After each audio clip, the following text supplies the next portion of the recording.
Coming up now is another sparkling Two Mics podcast.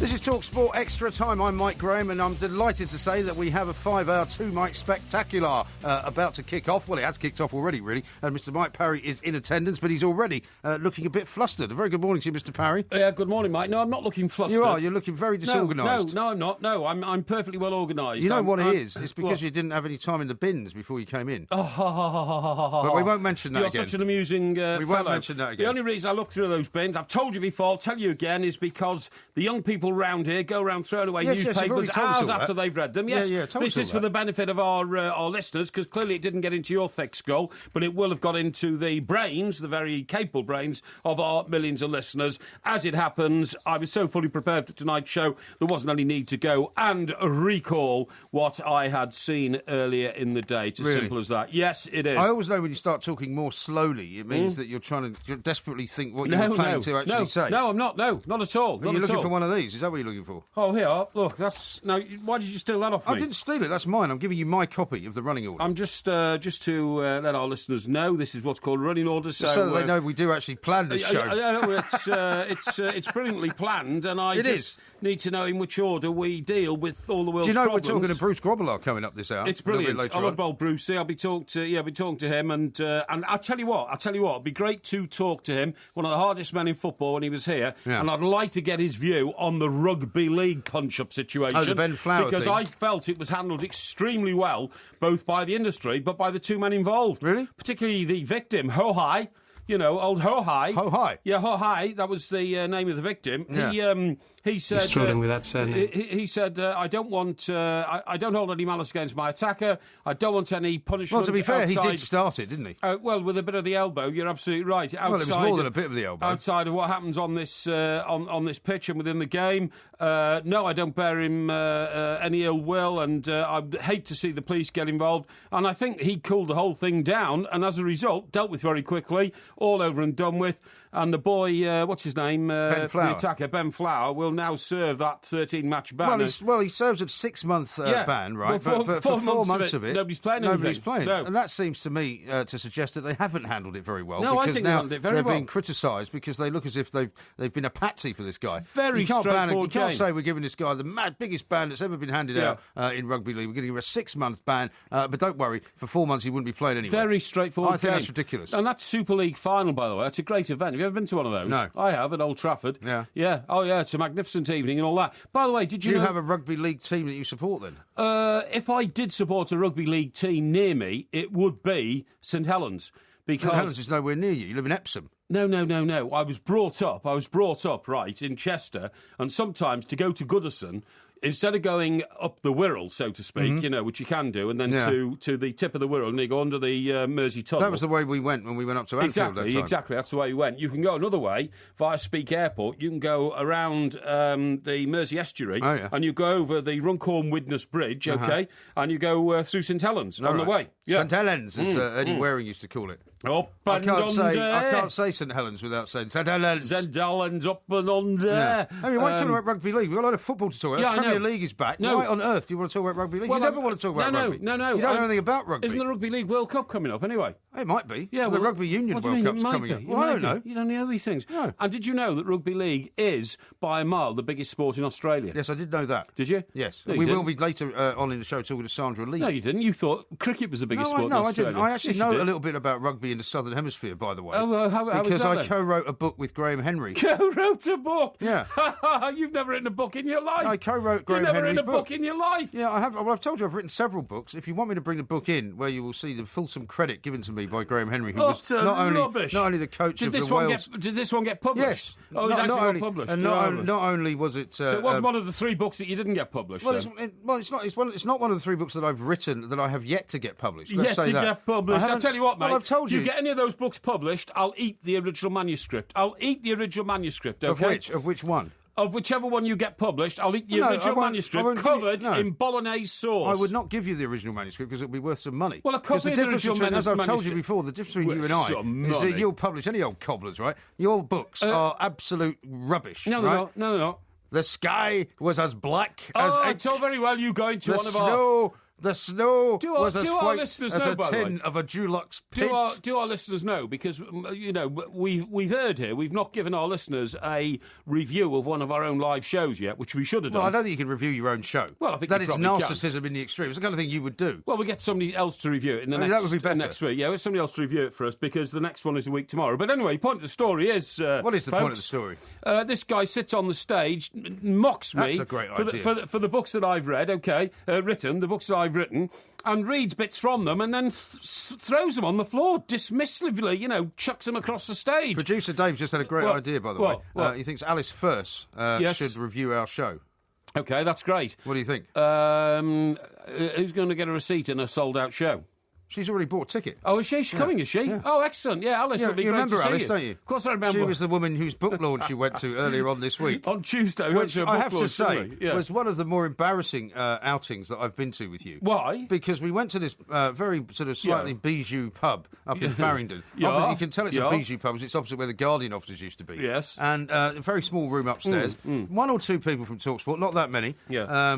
And you and I went along because, of course, we'd had Alice on the show this time last week. Exactly. To talk about her new book, which is called Nowhere. It's not called Nowhere. It's called Nowhere. No, the full title is not Nowhere. Sorry, there's somebody laughing there in the background. There's more. There's a part before Nowhere. Yes. Well, go on then. Well, what is it? Well, that's only the pre-title. The title is Nowhere. It's, it's all about a girl growing up and it's nowhere. It's nothing to do with a girl growing up. Of course it's about it a girl who's already grown up. Yeah. Having got a job, which she's found very disappointing. And recollections of her childhood. Anyway, we're standing, I've read the book, yeah. So what's the full title then? Oh, hang on a second. Let me tell the story. Well, tell us the full title first. Calm down. You're trying to mock me. No, calm down. I won't be mockhead. Calm down, because you're just trying to stop me telling the story. Go on, so amongst the crowd are a few more civilised members of TalkSport, but also Alice's parents were there. Oh, were they? I didn't see them. Her public. Well, I was speaking to her father at length. Oh, OK. I think he was slightly concerned about the amount of wine you were consuming at the free bar. And, it wasn't a free bar. If it was a free bar, it wasn't a free bar for you. I didn't get any free. No, because they demanded that you pay because you were drinking so much that they would have gone out of business.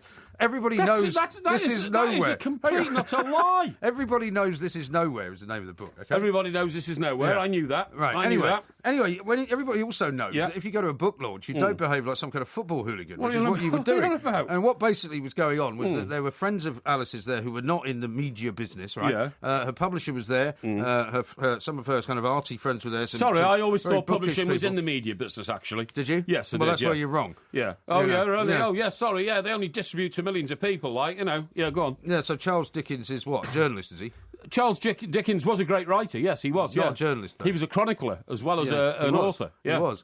Anyway, let's not get off. Fire of London started tonight. The Great Fire of London, or as you like to call it, London's Burning. London's Burning, that's right, yeah. Now, here's the thing. Yeah. While she was making her speech and reading, as you do when you're an author, a proper author, not like you, when you have a crowd of people coming along to celebrate the launch of your book, you read a passage from the book, and people were politely applauding. Yeah, as I did. But strangely enough, from one sort of person at the back of the room, one Michael Aloysius Parry, there was all this kind of whoop, whoop, whoop, sort of whooping noises and, shouting. Hang on, I was just being supportive. No, but you were making the sort of noises you would make in a football match, which is fine. I was being supportive. This was a book reading. Oh, yeah, but I was trying to make it more exciting. Actually, if the listeners want to know, this is my clarion call to celebrate, and I'll just move a bit back from the microphone. Yeah, please do. Otherwise it goes like this, Woo, woo, woo, woo. That was it. Woo, woo, woo, woo. And this is a noise. Well, what's wrong with that? And that was a noise that nobody ever hears at a book launch. Well, I think you should hear a bit more of that in a book launch. I think you should spice them up a bit, make it a bit more exciting. Alice is an exciting young lady. I was embarrassed. Well, I don't care whether you're embarrassed or not. It's typically you. You embarrassed me on many, many occasions. All I was doing was bringing a bit of light and fire. It was, the fire of London tonight to the proceedings, and I think I succeeded in a big way because I got, a very, very warm embrace from the authoress herself. Did you? How did that all go then? Because you did go there with the idea that she might become the first Mrs. Parry, didn't you? Not at all. Not at all. Are you sure? I did go there with the idea she might become the second J.K. Rowling, in which case should be a very that's the only reason you're hanging around her, isn't very it? Useful. Why? In case she becomes very wealthy and then she might sort of bestow some of her riches on you. I don't need the riches. You're so greedy. I don't need the riches. My life is complete. I'm okay. I can honestly say I stride the earth on an independent basis. Yeah, there is a sentence that's got complete in it. What? And I'm not going to say the rest of it. Well, fix your flat tire, Merle. Don't get your sweet cut picking fingers on cover, Earl. 'Cause you're a honky, I know, Merle, but you got soul, and I'll fix your flat tire, Merle. This is TalkSport Extra Time. We are the two Mikes. He's Mike Parry, I'm Mike Graham. Massive weekend of Premier League football coming up. And did you know, Mike, that it's live on Sunday, QPR against Liverpool? Yeah. And that could very well be Harry Redknapp's last game at Loftus Road. I think that's all a bit excitable. That sort of talk's very excitable as far as I'm concerned. Harry Redknapp. By the way, will you be going to that game? What, QPR Liverpool? Yes. No, of course not. Will not. you be going to any football over the weekend? I might be going to see my son play. Right, very okay. possibly. How will you get there? How will you get there? What do you mean, how will I get there? How will you get to go and see your son play? I'll drive there. Oh, you'll drive Why there? wouldn't I? And will you drive there in a car that's got 4 useful tyres? Yeah, why wouldn't I? You had a flat tyre today, didn't you? I did have a flat tyre, and you were stranded because you didn't know how to change the tyre on your car. That's not true. In fact, on your new car, absolute rubbish. You couldn't even find the tyre. Absolute rubbish. The guy on the phone That's not said true. The guy on the phone said to you because you rang up immediately for help. told you all this? I know all this. You rang up immediately for help, right? Because you're so useless and hopeless. Not because I'm useless. At practical things. And when the chap asked you what sort of tyre was the spare, you said, I don't know. And he told you to go and have a look, and you could not find the spare tyre. That's absolute rubbish. I knew that there was a spare tyre underneath the back of the Land Rover. So why didn't you get under the Land Rover and find it? Because it's not what I do. What do you mean it's not what you do? I pay for somebody to come. I get a free breakdown service. So Utterly what is the point? pathetic. What is the point of me doing it? And you constantly have a go at me and mock me because I have a housekeeper. I have a housekeeper to do things that are domestic. I don't have somebody that drives. Right? I don't have somebody that drives behind me and is constantly there just in case anything goes wrong with the car. I don't know. If that's what you mean. No. I did what most people would do. Yeah. Which is that when you get a flat tyre, it's very dangerous to drive on a flat tyre. Of course it is. And I had a lot of people to pick up and drop off this afternoon. Most people. And I didn't want to launch myself at trying to jack up a massively heavy big car and try and change the wheel. Because I had a few other things to do, right, which included researching my materials for this show. Researching material for the show. The day you research any material for this show, mate. I thought by far the best course of action was to ring up the breakdown company, and the guy was there within 20 minutes. Put the spare wheel on the car, and we're fine. We go. Most people immediately pull over, jump out the car, run to the back of the car, whip out the spare wheel, whip out the jack within minutes. Yeah, if it's an emergency. Within 5 minutes. Have you ever changed the wheel on a car? Yes. Really? Yes. I don't believe you. Many times. When? Oh, when I used to have cars that had flat tyres, you know what I mean? What, like the car that you wrecked and then took back to the garage at the Chester Chronicle? Well, that wasn't my car. That wasn't my car. That was a company car. But on one occasion, I remember I bought a Morris 1300. And it was mustard coloured with a black vinyl roof. Very fashionable. Disgusting. No, very fashionable. Mustard car. Yeah, very. That's typical of you. Honestly, it was very. That's fashionable. awful. Was it mustard inside as well, or was it brown? No, I think the seats were beige. I think the seats were beige. Yeah, beige. But it was, it was. Must have been the 70s. Believe me, it was very trendy in those days.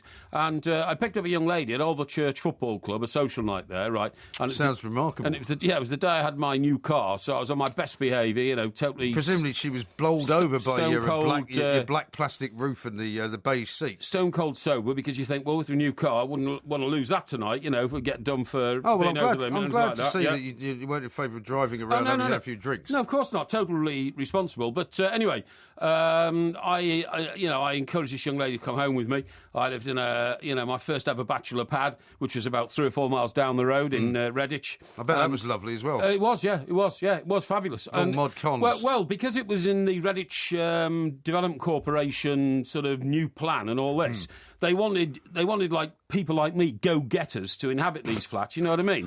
What are you laughing at? Huh? Yeah, they did. You've never been described as a go-getter. No, they in your wanted life. Upwardly mobile, go-getter type people like me to improve the quality of the neighbourhood. Did you have a garage for your I did have a garage. mustard-coloured car? Yes, I did. Had a garage underneath the old flat, and it was a great one-bedroom flat, and it cost exactly £10 a week. But it was all mine, and I even furnished you bought it.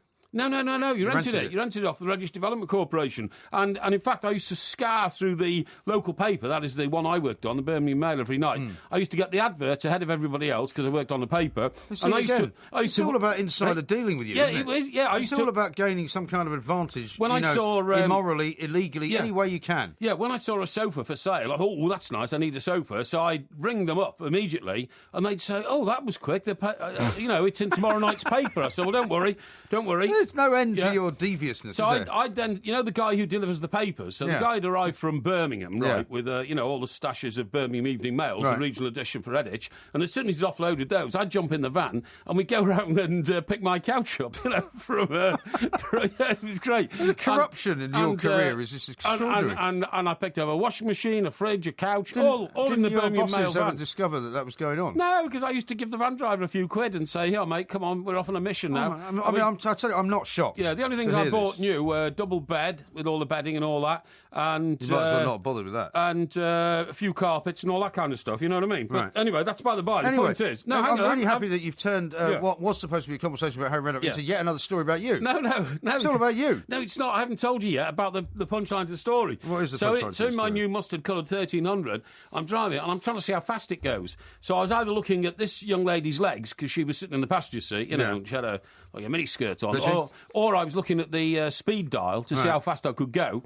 And I completely... You were showing off, basically, weren't you? Yeah, I was, actually. I admit that. But I failed to see a roundabout coming up.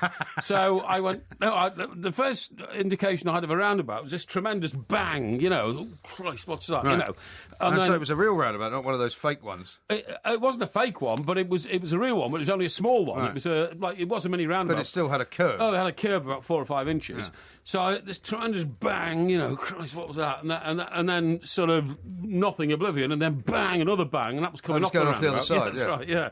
Well, luckily you didn't hit anyone. Well, no, I didn't hit anybody. No, I mean, you're a guy who's told me in the past that you've never had an accident in a car. No. In the last few days, you've told me about wrecking the car from the Chester Chronicle, the pool car, hiding it back inside the garage to pretend it wasn't you. It didn't involve anybody else. Now, well, you've still had an accident if you hit a roundabout. Anyway, the point is, I kept going because I thought I was trying to make out that was all part of the journey to the lady sitting in the passenger seat, even though she was quite alarmed. You didn't have to wear your safety belt in those days. So we kept going, and the car was going boom, boom, boom, boom, and I said, oh, don't worry, it's just a flat tyre. In fact, it was 2 flat tyres. Now that's the big problem. You can't change 2 flat tyres. No, exactly, that's the big problem. So I said, look, I won't stop and change the wheel. I said, because we've got 2 flat tyres. So I had to go boom, boom, boom, boom, boom, all the way home for another 2.5 miles or something like that, And it was a damn nuisance. And of course, I had to get somebody out the next day. Well, this is what happened to me. I got in the car today, and I specifically went down to Sussex because the kids are now doing all sorts of after-school clubs, and it's just not possible for one person to do everything. I'm glad that their young minds are being, fully occupied. I'll tell you what else, actually. I bought the older one, a new tennis racket, right? Oh, right, okay, good idea. And I went into this... Whose name's on it? Bjorn Borg? Actually, it's Andy Murray. Andy Murray, okay. But there's an interesting rejoinder to that, because the Andy Murray tennis racket for juniors is $15.99. Right. Guess how much the Novak Djokovic one is? £32.50. Very good. It's $34.99. Is that right? Guess how much the Rafa Nadal one is? 60 quid. $54.99. You're joking. So what I can't. So what I don't know whether this means that Andy Murray is down lower on the food chain of tennis than Djokovic and Nadal, but or whether his racket just isn't as good. Yeah. But they're very. But the point to the story is, you got your child the cheapest tennis racket in the shop, yeah? No, there was one cheaper than that.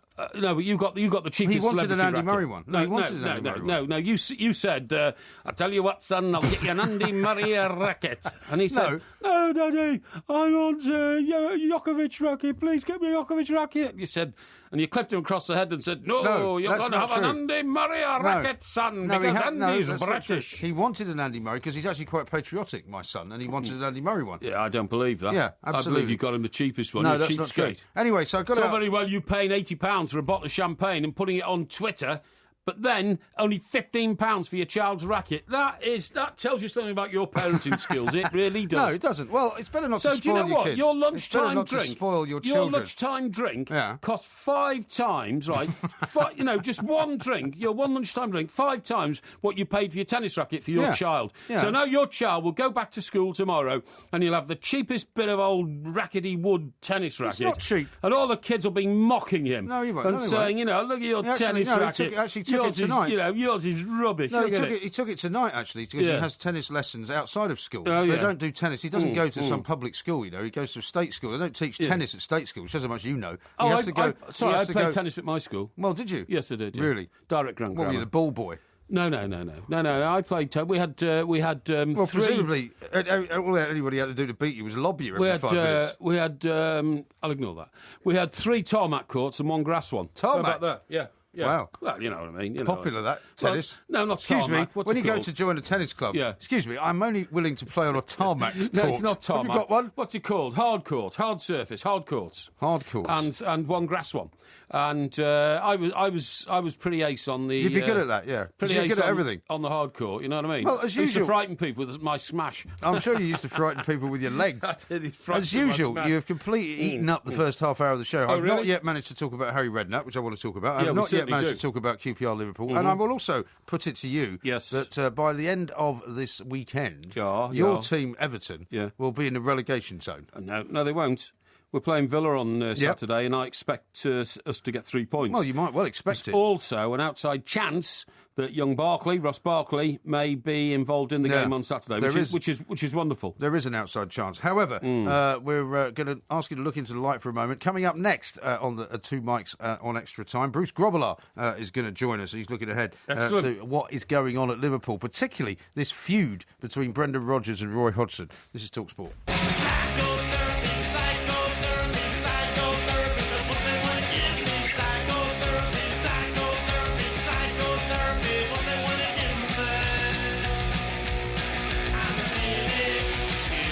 This is TalkSport Extra Time. We are the 2 mics. Don't forget you can find us on Twitter at the 2 mics, at Mike Parry 8, at IROMG. There's already loads and loads of tweets coming in, loads of texts as well, saying that they really do wish you'd stop interrupting me. But who, me? Yeah, you. I don't interrupt Who do you think I'm talking to? I only qualify the stories that you start. I make them better. All right, I make them better. Try not to interrupt our next guest, who is Bruce Grobbelaar, very esteemed former goalkeeper with Liverpool. Yep.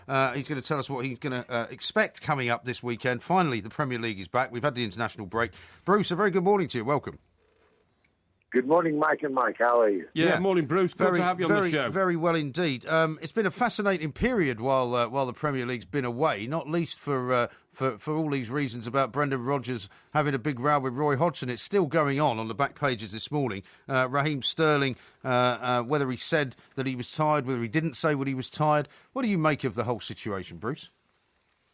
Well, I think it actually started with the Sturridge incident, and how rumours have been portrayed that the England setup don't know how to actually treat the players during the training period, and how archaic the training methods are of England. Now, I don't believe that. I think that everybody has got their way of dealing with this and their way of treating players, and I cannot see that England don't have the top nutritionists and dietitians and specialists for every single game.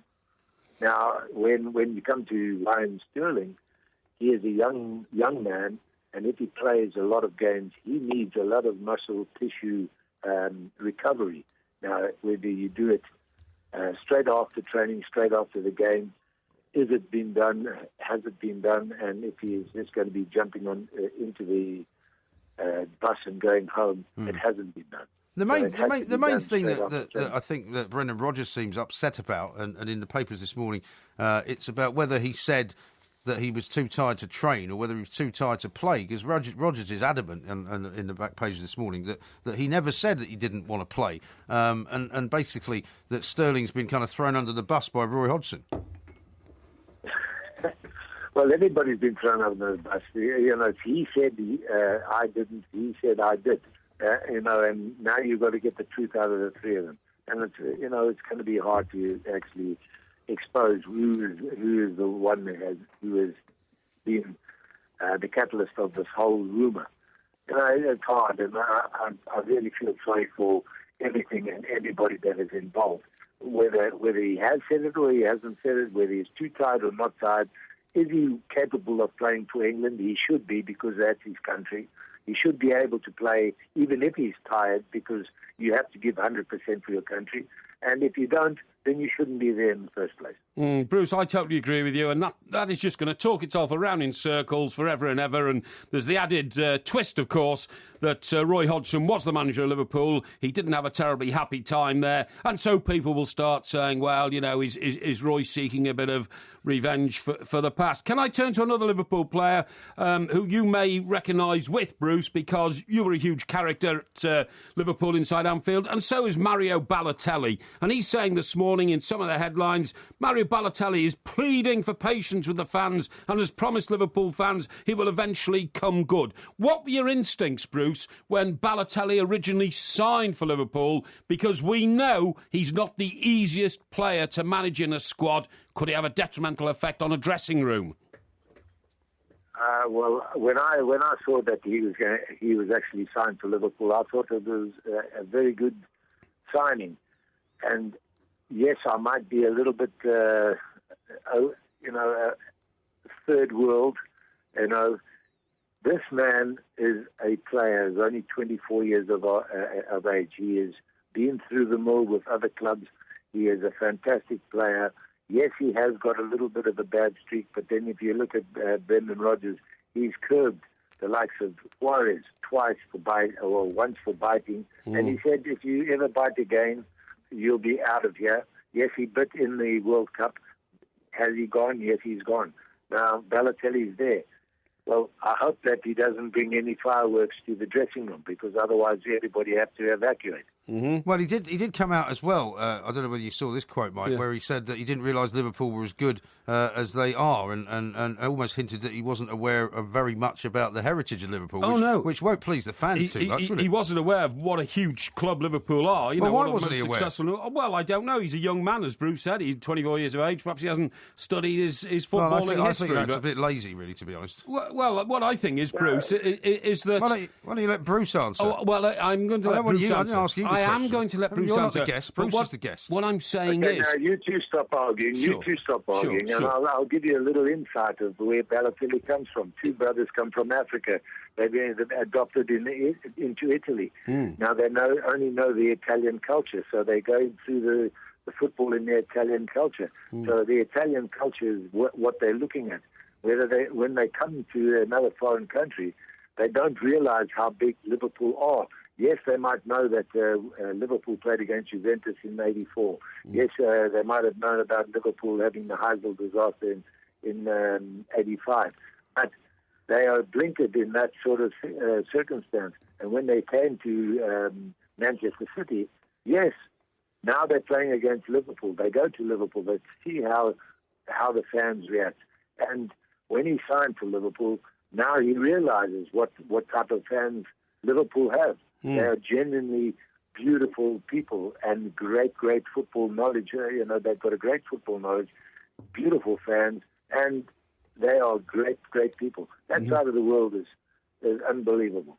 Now, they haven't had a great start to the season, you'd have to admit, but because of the injuries, I'm sure that will improve, and they're probably going to beat QPR this weekend in the live TalkSport commentary game, Bruce. But let me just ask you, Mike Parry sitting here to my right is an Everton fan, so I'm sure he really enjoyed that eulogy you just gave to Liverpool fans. But what do you make of Everton? No, I accept that. Why? Just stop arguing with me. I've had to grow up alongside them, so it's been difficult, Bruce. Watching you with your wobbly knees from a couch in my home in Surrey didn't do me any good as an Everton fan, but I respect Liverpool for what they've done, obviously. But what do you make of Everton's position in the table? Fourth from bottom, just 2 points above the relegation zone, Bruce. What do you think their season's going to end up like?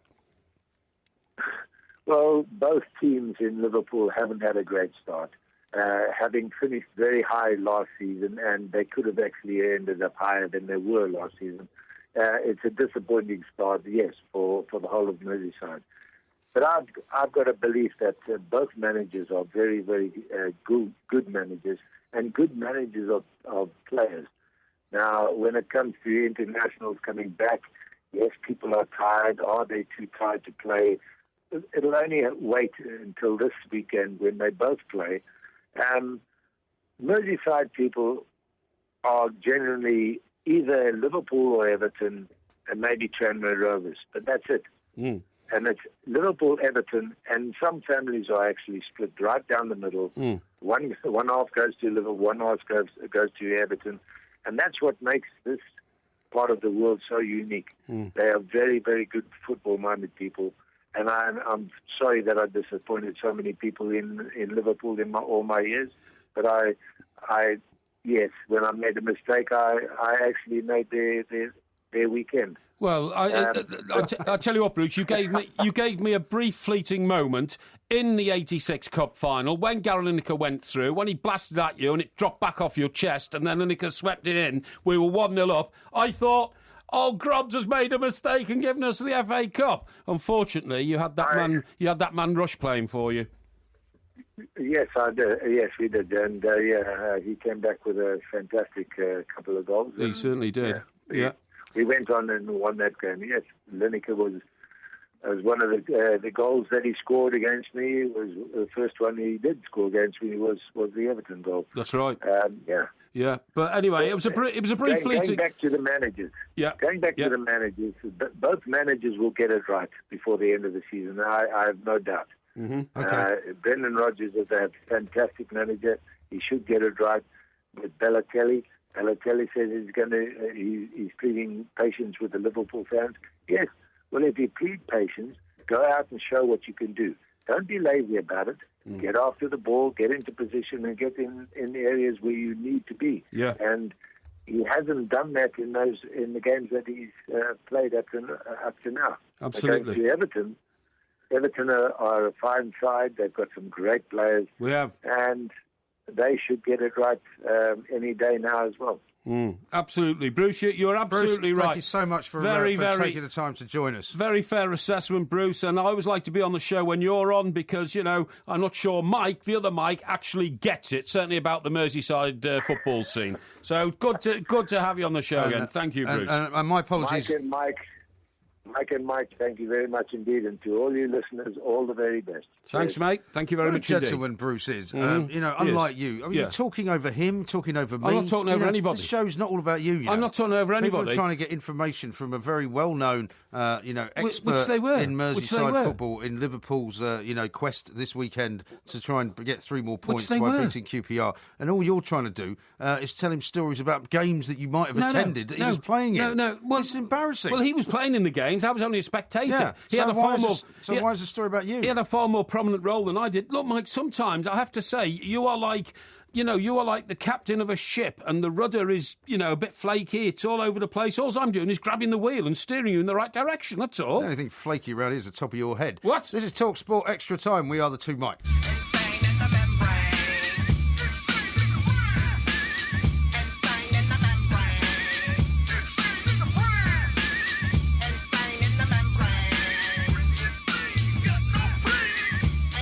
This is Talk Sport Extra Time. We are the two Mikes. There will be a podcast available coming up a little bit later on this morning. The Premier League is back, of course, and thanks to Porky, we didn't really manage to get a prediction out of Bruce Grobbelaar for the QPR Liverpool game, which is, of course, live on Talk Sport on Sunday. I don't think you wanted to give one. Is that right? Yeah, you gave him the opportunity to, and I didn't give him the opportunity to. No, I could tell he was... You kept talking over me. No, he was humming and hawing. He was prevaricating in the nicest possible way. No, he was being very gentlemanly about his time. He obviously loved his time on Merseyside. I don't think he wanted to put the boot in on, one team or the other there. I think he could have quite rightly and quite easily have said, I think Liverpool are going to steam through this one. Too much of a gentleman, in my view. Well, let's have some interesting views on some of the things you've said so far on the show. This is from Mark, who's texted in. You can text in, of course, to 81089.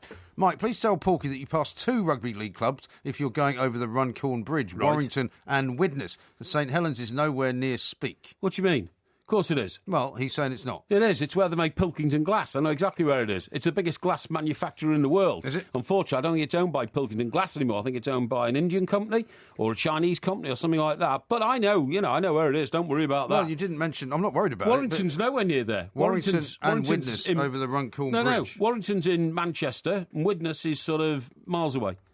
Well, I don't believe you. Well, I'm sorry, but, for like 20 years, I was brought up in that part of the world and used to drive that route to Goodison. Yeah, well, round you the also back, past Speke, you also onto said Queen's that Drive. there was such a road as the M63. which well, doesn't there used exist. to be. In those days, there was. Yeah, well, you get these things wrong. You don't tell our audience what the truth of the matter is. The truth of the matter is there used to be an M63, and it was renamed. It wasn't my fault. It was retitled the M60. Well, there used to be a Queen called Victoria, but we don't call the Queen that anymore. She's dead. The road is still there. Really? Let's talk to Sean, who's down in Australia, because I think he's got another correction for you. Sean, very good morning to you. Welcome.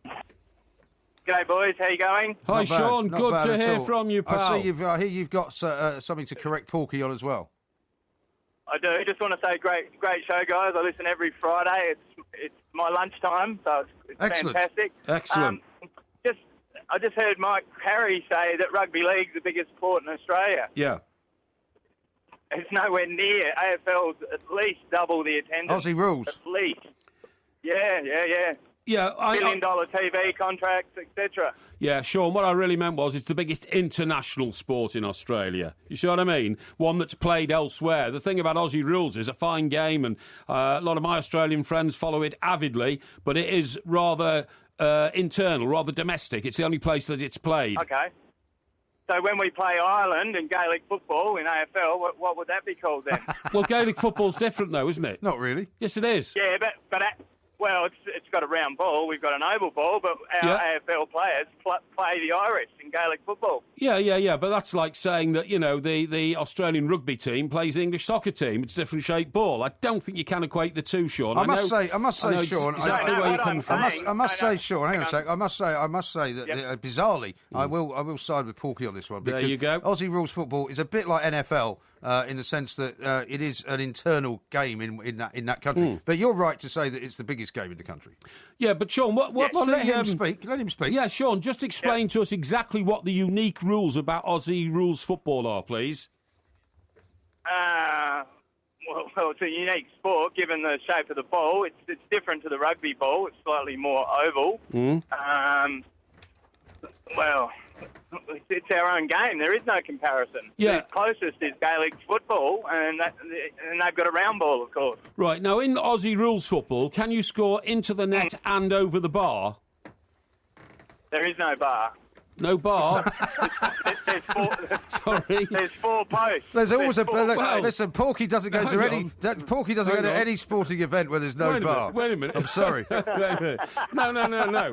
No, of course there's a bar. There's a bar across the top of the goal, isn't there? No, they're straight up posts. There's 4. There's 2 on the left and 2 in the middle. Yeah, I know that. By the way, I've just been shown a map of Merseyside, right? Right. Warrington and Widnes are right by the Runcorn Bridge. St Helens is about 10 miles north. No, it's rubbish. Sorry. It's an old map. Okay. We've established that one, Sean. We've established that. So it has a unique scoring method as well. Yes, you get 6 points for a goal, which is between the 2 middle posts, and 1 point between the other 2 posts. Oh, I see. So it's a bit like the tram lines in tennis, then, is it? No. Yeah, sort of. Yeah, sort of. So, yeah, thank you. Nothing like tram lines. Tram lines in tennis are along the ground. Yeah. You're talking about posts which are vertical. Hang on. How is that in any way similar? And Sean, the other thing is, do they wear vests without sleeves on so that they can't actually pull each other back, like footballers do with shirt sleeves? I think that's just tradition. It's always been short sleeves since the beginning of the game, which is the 1800s, I believe. Mm-hmm. Hey, by the way, while we're on the subject, Sean, sorry to interrupt this, meandering nonsense that you're both getting into. Tell us what you made of the rugby league punch up here, the Dan Flower one. Yeah. Have you seen it? I thought I saw it, and it's Lance O'Hire, by the way. I don't know how you guys pronounce it, but I've heard Porky's version. Ho high, I think is his pronunciation. No, it's pronounced in the Northern Hemisphere. It's pronounced ho high. He's from the Southern Hemisphere. He's from New Zealand. Oh, yeah, I know, but I mean, we have a different pronunciation. So tell us the real pronunciation, Sean. O'Hire. O'Hire. Okay. Sounds like Hiawatha. Yeah, he played in the NRL over here. That's the only reason I know. All right. Right. So what did you make? Because I mean, we when I was talking about this the other night, a couple of rugby league ex-rugby league players, I mean, not professionals, but players who had played at a pretty high level, said basically that it was all part of the game, including perhaps the second punch as well as the first. Well, I've seen that many times in our NRL. It used to be quite common all the time. Every weekend you would see something like that. I mean, it's been knocked out of the game, obviously, because they're role models and whatnot. But it still goes on. Yeah, but I think the issue here, Sean, is punching a bloke in the face when he's like unconscious from the first punch, if you see what I mean, and lying on the floor. That's right. If he hadn't have done the second punch, everything would have been fine. The second punch is what killed it for him. Yeah, no, it did. But anyway, what I did like about Hohai, the victim... Ohio. Yeah, the victim, and you say he comes from the Southern Hemisphere, is that... Well, he doesn't say he comes from the Southern Hemisphere. He comes from New Zealand. Okay, it's not like Sean's making it up. Okay, so the guy's a Kiwi. We've established that, okay? Yep. And... I loved his attitude. He said, no, I don't hold any grudge against my attacker. No, I don't want him prosecuted by the police. No, I don't want him banned for life. These things happen. Let's get on with the game. That is a fantastic attitude. Well, all our sports down here, we Australians do. Whatever happens on the field stays on the field. Yeah. You know, and if that happened here, the guy would probably have a beer with him after. So I hope you don't get too many games. Very good attitude, that, and quite refreshing. Well, Sean, listen, I'm delighted. Quite refreshing. Excuse me, I haven't finished yet talking to Sean. Quite refreshing. Go. Quite refreshing because a lot of our guys, they take these things off the pitch and the first thing they do is consult their lawyers, and we're getting a bit fed up with it. What are you talking about? About, the fact that... Who consulted their lawyers? Incidents that happen on the field here in certain sports, particularly football, players come off and start consulting their lawyers. Well, like who? Well, I'm not getting into it because that would take another 2 hours to explain to you the sort of things that happen. Everything takes 2 hours for you to explain. Let me just say thank you very much to Sean. Sean, thank you. We're running slightly out of time, but I really appreciate you ringing up to correct Mr. Parry, not only on his completely and utter ignorance of Aussie rules football, but on the pronunciation. Oh, you know all about it, do you? You know about the rules. Names. How many players are there each side in Aussie rules football? I have no idea about Aussie rules. Well, you can hardly start taking the mickey out of me, can't you, for not knowing about Aussie rules football? Once again, the difference between you and I, Mr. Parry, is that I know if I don't know about something, I don't pretend to be an expert. I'm not pretend to be an expert in everything. I didn't. So far, in the first hour of the show, we've heard about how you were practically the Fred Perry of Chester and how brilliant you were at tennis. You said it. We hear about what a fantastic entrepreneur you've been and how brilliantly you managed to, somehow side foot everybody else into touch while you nicked all the good couches from the early doors adverts. That was just opportunism, mate. Just opportunism. Everything that you touch has never been done better, and of course you're an expert in British history, which is very coincidental because we'll be getting a quiz on it coming up a little bit later. However, just like last week, we've reached the end of the first hour and we still have yet to talk about the thing that I mentioned at the start of the show, which is whether Harry Redknapp is going to get the sack this weekend. Well, I very much hope not. That'd be a travesty and a mistake. Why? A mistake by QPR. He's one of the best managers around. Very solid man. You might say that for various reasons which shall remain nameless, but, if he's such a great manager, why QPR in the situation they're in at the bottom of the league with what, one win I think they've got? Intravenous facts surrounding the... Intravenous facts? Do you mean extraneous facts? Extraneous facts surrounding the issue. Really? Yeah. Well, you've still bizarrely got a minute to explain that statement. Well, no, all I'm saying What do you mean by that? Harry inherited a situation which on the surface looked quite calm, but it wasn't. There were clearly deeper roots which had infested the club. Really? And I think those issues now are coming back to haunt him and haunt the position that he's in. This sounds like a lot of mixed metaphors. No, it's not at all. And are the chickens coming home to roost in the deep roots? Well, I don't think that's the case. Chickens coming home to roost is an expression used in English for somebody who's made their own bed. Harry hasn't. Harry's inherited a bed made by somebody else. But is it full of chickens? No, of course it's not full of chickens. All I'm saying is that what have the roosters got to do with it? What? Hey? What? What have the roosters got to do with it? No, it's not roosters. It's coming home to roost is the expression. It's nothing to do with roosters. Well, what are you saying about making his own bed for? Well, because what I'm saying is that he didn't create the blueprint under which he's now working. He's had to adjust to it himself. Do you not think, and it's a serious question, that he might have been slightly sort of unhappy about the fact that Glenn Hoddle was appointed in some footballing role, and then Les Ferdinand was appointed in some footballing role, because that would suggest that he needs help. I see a statement from Les Ferdinand released tonight which says, Harry is the best man for the job, he's got to stay, and one of the reasons that Les Ferdinand signed on to work at QPR was because Harry Redknapp was the boss. Right. And, if Les Ferdinand has any thoughts, ambitions to pursue a managerial career, there's nobody you can learn better from than Harry Redknapp. Because say whatever you want about Harry Redknapp, he has a golden track record in management. You don't think that he's reached the sort of end of the road then? Well, he might have done, and you know, part of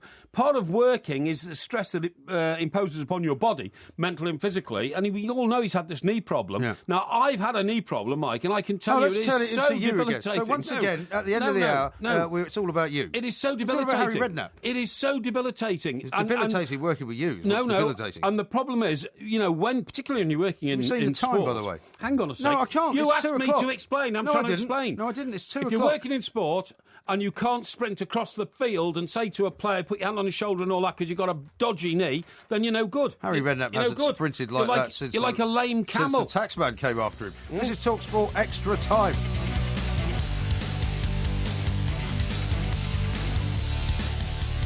This is TalkSport Extra Time. More information coming in on your golden triangle of Widnes, St Helens and Warrington. Yes. And in fact, if you went to Goodison from Widnes, it's only 15 miles. If you went from Widnes to St Helens, it's actually further, 17 miles. No. So you don't go anywhere near St Helens when you go that way around the Runcorn Bridge. I wouldn't be in Widnes in the first place. St Helens is very close to Runcorn and Widnes, right? No, it's not. It's north. No, the bridge. No, it's north of the bridge. It's only a bit north. It's 17 miles north. Yeah, but I mean, you know, lots of things are north of the bridge. It's the Merseyside estuary. Yeah, I know. And so it's everything north of the Mersey. OK, you got that? Yeah, I've got that. But what I'm saying is that Warrington and Widnes are next to each other, both south of St Helens. Warrington's almost in Manchester. Warrington's near Stockport. It's east of Widnes. Well, it is. You're absolutely right. It's east of Widnes. It is. I've looked at a map. Over towards the Manchester conurbation. I've spent the time between when we were last speaking and now looking at a map of the area. But this is a lot of irrelevant nonsense. It doesn't matter. OK, it's a mere speck on a map. And why you get so geographically concerned and consumed about places that you don't know, have never been to. Well, let me read you this. And wouldn't dream of going to. I have no idea. Let me read you this from John in Liverpool. Right. And he is in Liverpool, so I would have to say that John is probably more of an expert on Liverpool than you are. Yes. Mike Parry is a bluff merchant of the highest order. What? However, he is an articulate and entertaining one. And then he adds, St Helens is nowhere near Speak. All right? I didn't say it was near Speak. Yes, you did. I didn't. What I said was, when I go over the Runcorn Widnes Bridge, and St Helens isn't very far from there, it's because you usually go to Liverpool via Speak Airport. He will know that. It's not even Speak Airport anymore. It's called the John Lennon Airport. I wondered about that, yeah, because I wondered how many airports you got in Liverpool. Yeah, no, it's John Lennon. That is the airport. Imagine that. And Liverpool, in my opinion, Liverpool, the city, missed the boat after the Second World War and allowed Manchester Ringway to become the dominant airport in the northwest of England, when, of course, it should have been Merseyside. It should have been Liverpool, because we have the Liverpool's advantage. a tiny airport, though, isn't it? It's not tiny, but it's not very big. It's kind of like City Airport. Well, it's not very big, then. Yeah, well, it's not very big. But they had the advantage of definition of tiny? What, in terms of airports? No, just in terms of the word. Lid on the south coast. No, I mean as a word. What does tiny mean to you? I tell you where. You're not listening, are you? I am listening to you, and I'm telling you, an airport that is closing because it is tiny is Blackpool. Is it? Yeah, which is not very far away from Manchester or Liverpool. Let me read you this text from Pav in Harrow. Right, go on. Let's hope Parry does better in the history quiz than his previous efforts. His last claim of Galileo in 1542 at the live show was embarrassing. Good thing I was there as an historian. And then he says, see you next week, because he's coming to the show next week. And who is that? Pav in Harrow. Pav? Big fan of the show. Pav, good to know. I met him at the first show. Oh, really? Yeah. OK. Hey, listen, there's a fantastic story which is going to be in the newspapers that people are going to read tomorrow morning. It's about the nightmare of not buying a lottery ticket with all your numbers. And then the next morning you get up and these numbers come up. These are people, see, when the lottery first started, which God knows how many moons ago, I did it for a while, but I've soon stopped because it was a waste of time. Yeah. But the nightmare for me would be if you do the same numbers every week, and then one week you forget to do them, which is what happens to these people, right? Well, what they should do is, in my view, they should allow you to just do it by computer but you can do the same. Can you not do it online and just do it sort of continually? I think you can. But anyway, get this, Mike. Now, this resonates with me, and I'll tell you why. It resonates with me massively. This couple missed out on a £2 million lotto jackpot when the numbers came up in the 1 week they forgot to buy a ticket. Their numbers were 4 for a birth date, 8 a lucky number, 29 a favourite number, 33 that they've seen regular on winning lines, 38 another one they've seen on winning lines, and then a birth date reverse 48. Okay, so it's 4, 8, 29, 33, 38, 48. They forgot to buy it that week. All those numbers came up. Why don't they just do it online? I don't know. I don't know. All those numbers came up, right? Now, that is the nightmare. I would actually probably throw You do it every week, I bet, don't you? Well, I do it every week. Do you do the same numbers every week? Yes, I do. And the reason why I've pointed this out to you is this, that when I remember this 2 weeks ago, and I saw this line, I thought, oh, I've got another few millions, you know what I mean? And the reason was, I looked at Why did you do the lottery? You don't need to win any more money. Of course I do. Everybody needs it. I mean... No, you don't. You've told me you don't need any more money. Oh, rubbish. Who knows what might befall the earth tomorrow? You know, you just don't know. But the reason that this came up, what's Mike... got befalling the earth got to do with it? Well, you know, a crisis could happen. I might need... You know, everybody needs it. Anyway, look, point of the story is this. What is the point? I looked at the numbers this particular morning, and I thought, hang on, I could be lucky here, because I saw the middle three numbers. And the middle three numbers, 8, 29, 33. Yeah. Now, they're three of my numbers. All right. Because 8 was Alan Ball's number, so that's in tribute to him. 29 is the date of my birthday. 33, the year Everton won the FA Cup. Beat Manchester City 3-0. Was that long ago? No, it wasn't the last time we won it. It was the second time we won it. We won it the first time in 1906, then 1903. So why haven't you got 6 as one of your numbers? Well, because I couldn't get them all on, because I've got some family birth dates as well, you see what I mean? So 8, 29, 33, the middle three, I thought, blimey, you know, what could be in it. So you still get a tenner for getting 3 numbers? 25 quid. 25 now? 25 quid. Since the cost of a ticket went up to £2 and £1, they doubled and a half the prize money. Doubled and a half? Well, you know, it's instead of doubled it, they doubled it and they increased it by 150%. 150%, that's exactly it. So this couple have the same 3 numbers in the middle as me, 8, 29, 33, but mine are surrounded by 3 other numbers. Theirs are surrounded by 4, 38 and 48. Now, what I'm saying is, Mike, this is the ultimate nightmare. This couple, right... Well, it's not really the ultimate nightmare, is it? It is. Here, let's see what they do. There are many other ultimate nightmares. No, this is the ultimate nightmare. What do they do? They're from Glossop in Derbyshire. Well, maybe they should start doing it online, it would be my advice. Here they say, we've been doing the lottery since we were teenagers. Neither of us can remember not buying tickets. But on that day, this is incredibly heartbreaking. But on that day, we completely... It is. We completely forgot. Like a right pair of numpties. We were excited about our holiday. She said the flight taking them, daughter Lara and her son from Manchester to Fuerteventura... Fuerteventura. Yeah, that's right. Was delayed for 3 hours.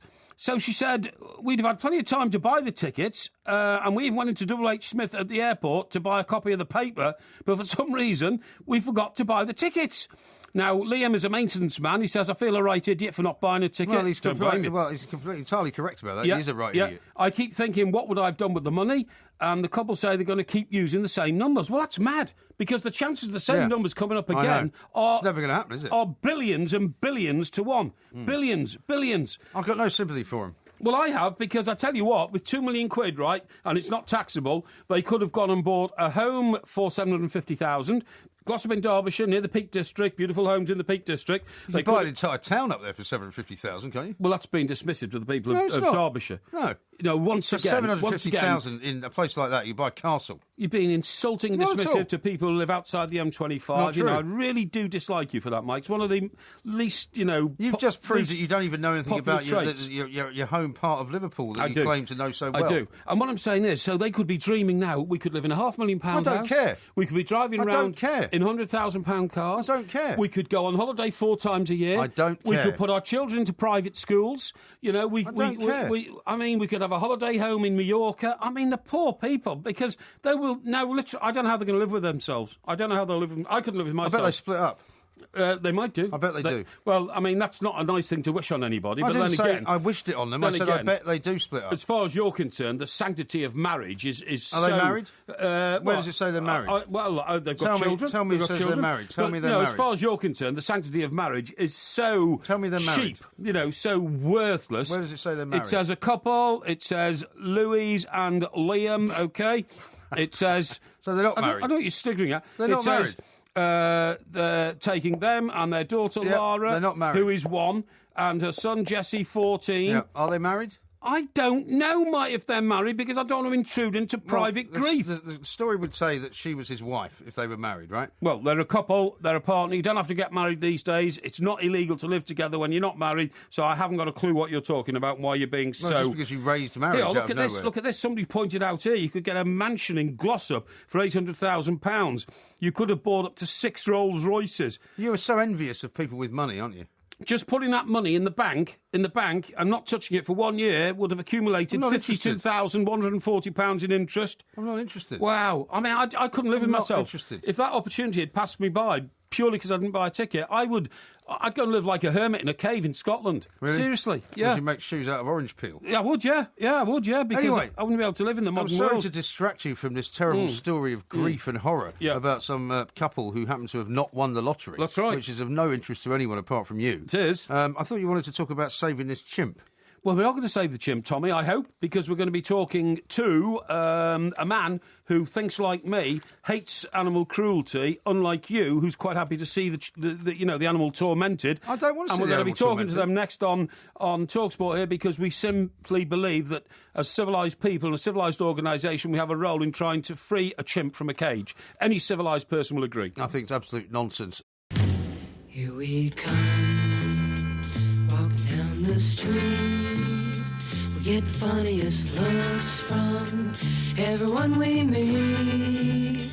Hey, we're the monkeys, and people say we monkey around, but we're too busy singing to put anybody down.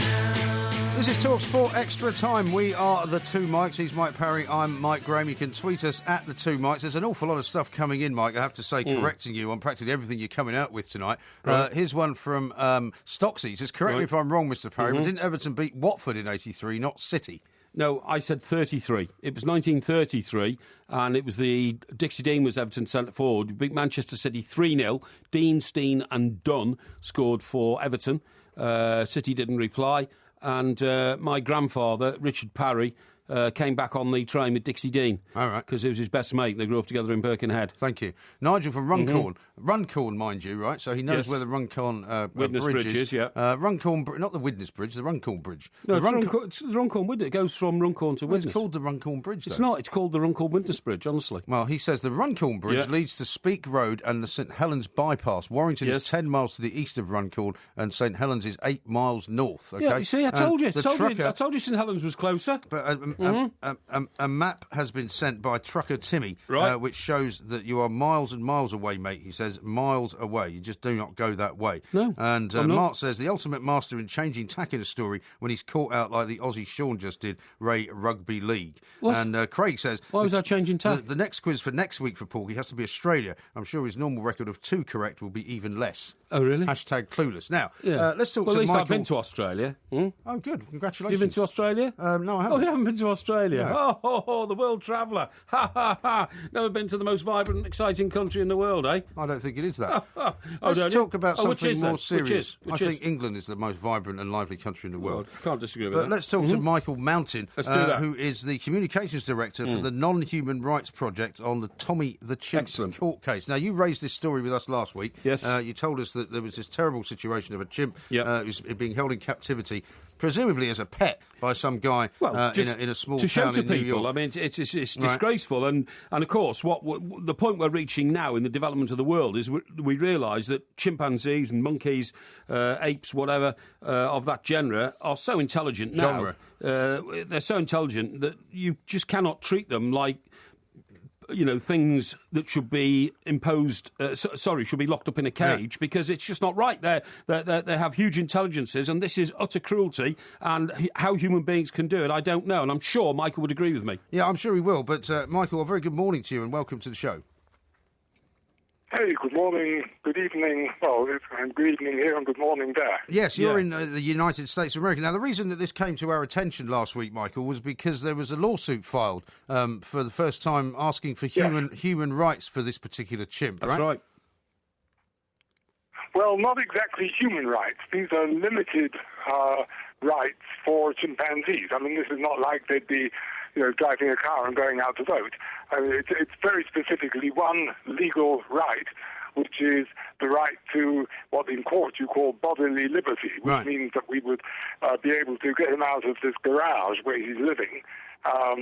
Garage. I'm losing my English. That's accent. okay. No, don't worry. We can understand both. And he'd be given a guardian to look after his best interests, like they do with children who have been abused. But it is. I mean, to the layman, Michael, it sounds very much like you're basing it on some human rights, as you say, for children. Or my understanding is that the law actually dates back to a similar law which was used to free the slaves. Well, in fact, there was a very famous case in 1772 in London where the great judge at the time of the Supreme Court in the House of Lords, there was an American slave who was brought over by his slave master, and then he was put aboard a ship and put out in chains so that he could be sent off to the sugar plantations of Barbados. And a couple of people signed on as his godparents, and they were attorneys, and they went to court on his behalf and argued that he could not be treated as a piece of property because he was, just as intelligent and as much a person as everybody else. Yeah, no, that's absolutely... the judge agreed and set him free. That's right. His name was James Somerset, and the plantation owner was a guy called Charles Stewart, who was taking him there from London. Now, what I wanted to say to you, Michael, was this will be a hugely historic case because the main pointed issue here is the argument that Tommy the chimpanzee is an autonomous being capable of self-determination. A bit like you. Please don't make fun of this, Mike. If you've got nothing to contribute, just keep your mouth shut while I debate this massive human rights issue with Mr. Mountain.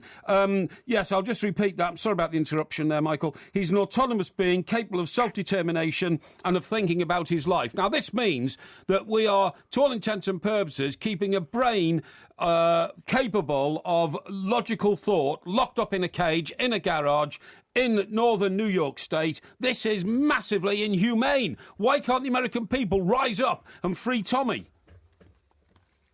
Well, maybe they're going to do that. I mean, this is going to be the beginning of something, and the same actually applies to various other kinds of animals, like elephants and dolphins. And but where are you going to put all these, Michael? Where are you going to put all these animals if they become free? Oh, yeah, this is going to, well, of course, this is what happens when you kind of take the lid off this thing, is that, they're not all going to be set free all at once or anything like that. This is something that would unfold over a whole period of time, and people have to start really thinking this thing through.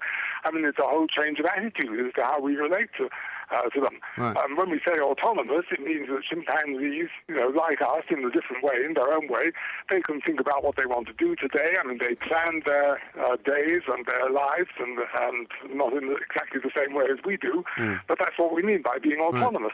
And they're very social. I mean, they live in these big family groups, and so to keep them, just in complete solitary confinement, I mean, the whole thing is just completely outrageous. Yeah. It's horrible. Right, but how have you managed to settle on this one particular case to start it all off? And I appreciate, Michael, what you're saying, that it could lead to many more other cases. Because he's in a cage, well, hang on in a second. garage. Well, yeah, but there are many chimpanzees, many animals in all sorts of, captivity situations. I mean, for example, you've got all those gorillas in the Bronx Zoo in New York City. You've got, many... Yeah, but they're with other people. They're with other people. Talking to... They're with other chimps. They're not with other people, are they?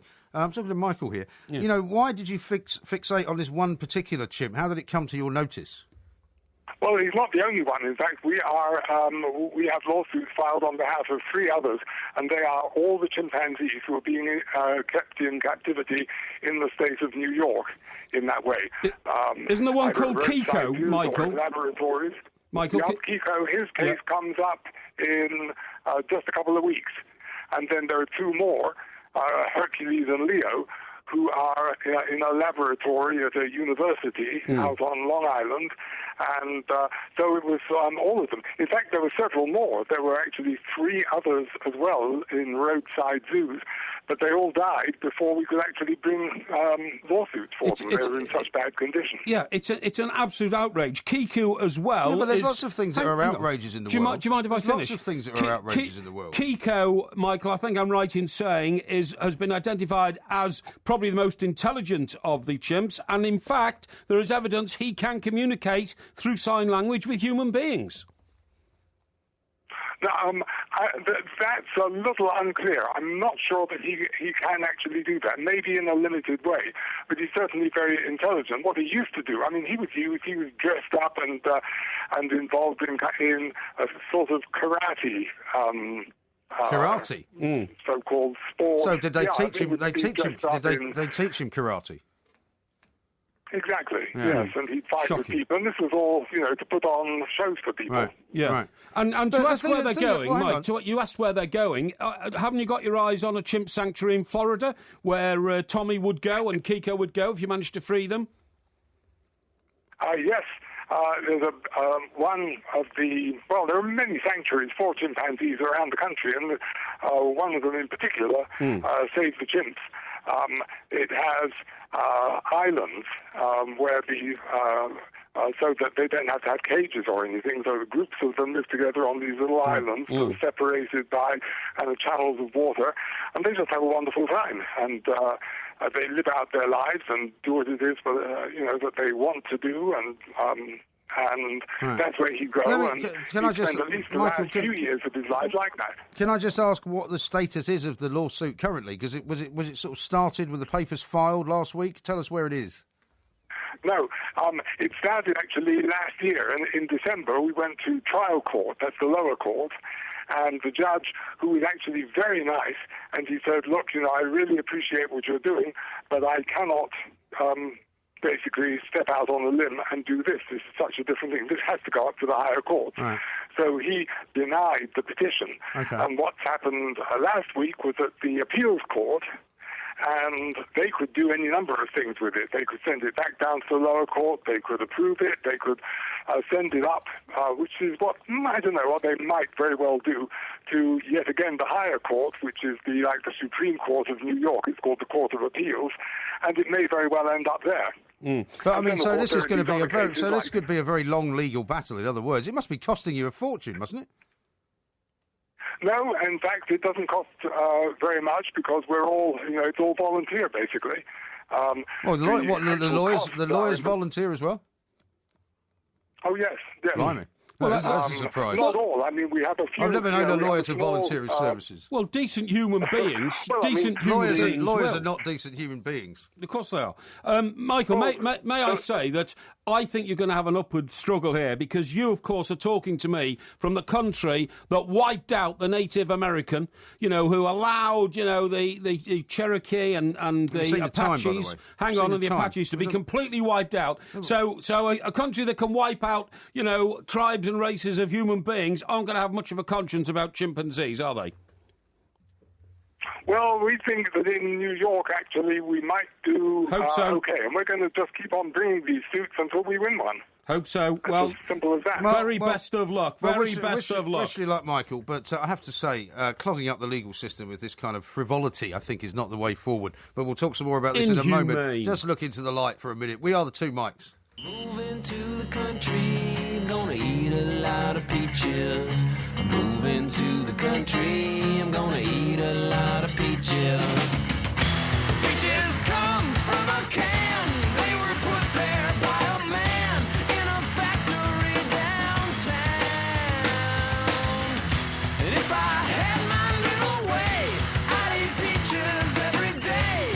This is TalkSport Extra Time. We are the Two Mikes. Loads more coming up. Of course, we are giving Porky a quiz, and this week it is on English history, which he professes to be an expert in. I don't. All I say is I've had a good education, and one of the facets of my education was history. You, of course, take it to extremes. You will then design a quiz, gerrymander the answers, and try and belittle me in front of our millions of listeners. It won't happen. Oh, well, the quiz is put together by a team of completely neutral individuals, okay? Nothing to do do with me. Kerry says this, has Parry not seen Dawn of the Planet of the Apes? Tommy will rise up and take over. See, I think you've become completely obsessed with this Tommy the Chimp. And as I said, I've got perfect sympathy with Tommy the Chimp, but as far as I'm concerned, the legal system in America is about as clogged up as a legal system can get. And even though Michael started off by saying, the lawyers are doing it for nothing, he then corrected himself because, I'm sorry, there is no lawyer in the United States that will work for nothing. And he admitted and he admitted that, yes, the lawyers are charging. So they're clogging up the legal system. There's plenty of abandoned children they could be freeing. There's plenty of malnourished and maltreated children in America they could be looking after.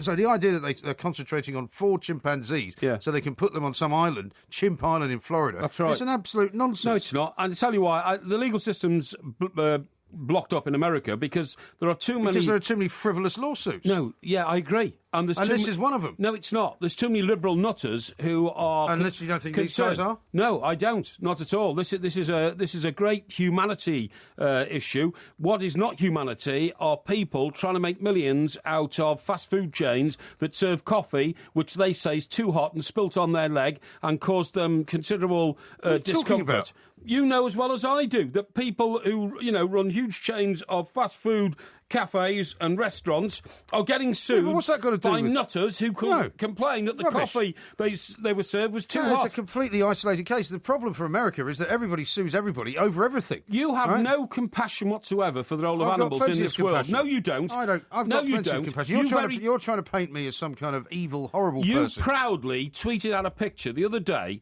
which showed a snack food board, such as it is, from which market was it? It was today, actually. It was Borough Market. I happened to be walking through Borough Market today, which is a place of great interest to me. And as you described Australia earlier, very vibrant and very exciting place. In which some guy was had on his board, his wares on offer, like food wares and all that. Yeah.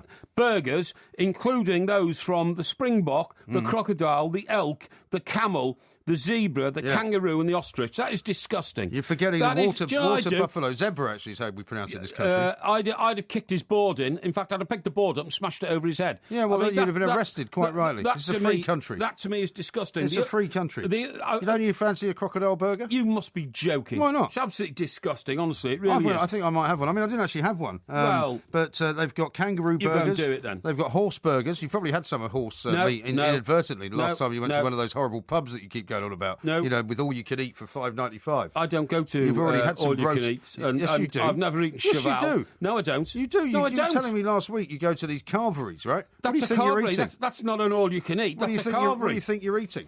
The other thing, and I think you will probably once again How about this? Look, express your total indifference. An ostrich steak baguette prices from £4.50. I just wouldn't eat it. A, I think it would taste disgusting. B, what's the most exotic thing you've ever eaten? I don't eat exotic things. I don't like exotic things. You've travelled the world. You went to Australia. What did you eat when you were there? They didn't give you fish finger sandwiches everywhere, did they? Probably steak or something like that. Do you have any lobster? No, I don't like lobster. Do you like any shellfish? Don't like shellfish. Do you like any fish? Yeah, I do. I like. What do I like? Dover sole. Dover sole. I like Dover sole. Do they serve that in Australia? I don't know. They have an English speciality. I think in Australia, if you go to some places, obviously fish specialities. There's some great fish restaurants in Sydney. Anyway, what's the famous fish restaurant just up the river in Sydney? Yeah, well, it's on the harbour. Then it's a bit up the river. I've been there a few times. Is it Doyle's? Doyle's could be. No, it's Doyle's. I've been there a few times. So I've even been to Australia. I've heard of the decent restaurants. Yeah. Did you go to Doyle's? Yeah, I did. And what did you have there? I would have had 3 crates of Pinot Grigio. No, and a prawn cocktail. Snapper? Did I have snapper? Good, red snapper, was it? I don't know. I don't eat red fish, but I mean, whatever it was very nice. Now, the other thing that I bet you eat, and I'm serious about this, and I bet you actually go out of your way to find it, is rabbit. Now, this is increasingly becoming... I do eat rabbit occasionally. It's not something I eat a lot of. Increasingly becoming a delicate food. Now, the Michelin-starred Le Gavroche, right? Le Gavroche, you've been there. I've been to Gavroche, yeah. Have you been there? I prefer Rules in Covent Garden. Do you? Do you know Rules in Covent Garden? I do. I've been there as well. It's a beautiful restaurant. Well, it's not a beautiful restaurant. It's a very traditional English restaurant. Yeah. And it's the kind of thing you go to if you want to lie down after lunch. They do a fantastic steak and kidney pudding with oysters on top of it. Yeah, I don't like oysters. But anyway, that's the point. I always You're a nightmare. Have them without oysters. You'd be like a terrible person to go out for lunch with. Anyway, the point is, it's all very well saying, oh, well, they're wild rabbits and they're shot by farmers. I've got rabbits running around my house. Well, that's what I mean. People say they shoot them. Andy Townsend sits in the back of his garden at his rather nice home in the country in the Midlands. Yeah, I know you've stayed there. I heard the story about that. And sits there and blows these rabbits away, Does he? And yeah, he does, yeah. By himself? Yes, absolutely, and he has no qualms about it. He's got a shotgun licence. They eat all his lettuces and all that kind of stuff. Yes, of course he has. Now the point is, once a demand sort of grows for rabbits, and all the twee people in what I call the chattering classes of London, North London, the Islington mob and all this kind of stuff, once they get a taste for rabbit, then restaurants will pander to that taste because it becomes a fad. You will then rabbit is a staple diet of the French. By the way, it's not fancy food. You will then find people going around starting rabbit farms, right, to breed rabbits. You don't need to. In horrendous conditions. No, you don't need to. Horrendous conditions. Not true. I wish somebody'd stuff you in a cage, actually. It was only about big enough for your fat body. Why and then just occasionally stick a stick of celery through the bars and let you nibble on that, because that's the sort of thing that's going to happen to rabbits. Don't try and make yourself out to be some caring individual. I am a caring individual. When it comes to chimps and rabbits and all this idea of eating, kangaroo burgers, camel burgers, just before crocodile burgers. Well, for me, I think you're disgusting. For me, that's an adventure in food. And I like to experiment with different things because I think that's all part of the rich tapestry of life. It's an utter disgrace. I don't really want to sit all alone in a dark room like you, eating kippers out of a can. I don't sit alone in dark rooms. You're mad. I don't know what you're going on about. You're trying to make me out to be some kind of eccentric, and that's far not the case. Be it from the truth. Now, you've almost thrown me off what I was going to tell you about there. Yes. But as far as I'm concerned, in terms of the way that people eat, that changes all the time. I went to a Middle Eastern restaurant in Notting Hill the other day, actually. Oh, yeah, what you doing there for? And the strange thing about this place Notting Hill's miles away from you. Yeah, but my daughter's living not far from there, and I promised to take her out for lunch. Oh, I see. And it's a place called Ottolenghi's. And Ottolenghi is a guy who's written this amazing cookbook called... Ottolenghi? Ottolenghi, yeah. But it's written this amazing cookbook called Jerusalem, right? Yeah. And you go to this place, and they've got all these amazing sort of salads. A song called Jerusalem. You would have hated it, right? But the thing that was weird about it was that it was basically a shop where you could go in and buy the stuff to take away. They had cakes, they had salads, they had all sorts of things. And I said to them, excuse me, you got a restaurant here, yes? Have you got a table for two? And they just pointed down these stairs, and there was one table where basically 8 people were sitting. There were 8 seats around one table, just a communal table. Was it a circular table? No, it was like an oblong table. So there was a couple at one end of it, as a 2. Yeah. There was another couple at the other end of it. Yeah. So we had to go and sort of sit in the middle.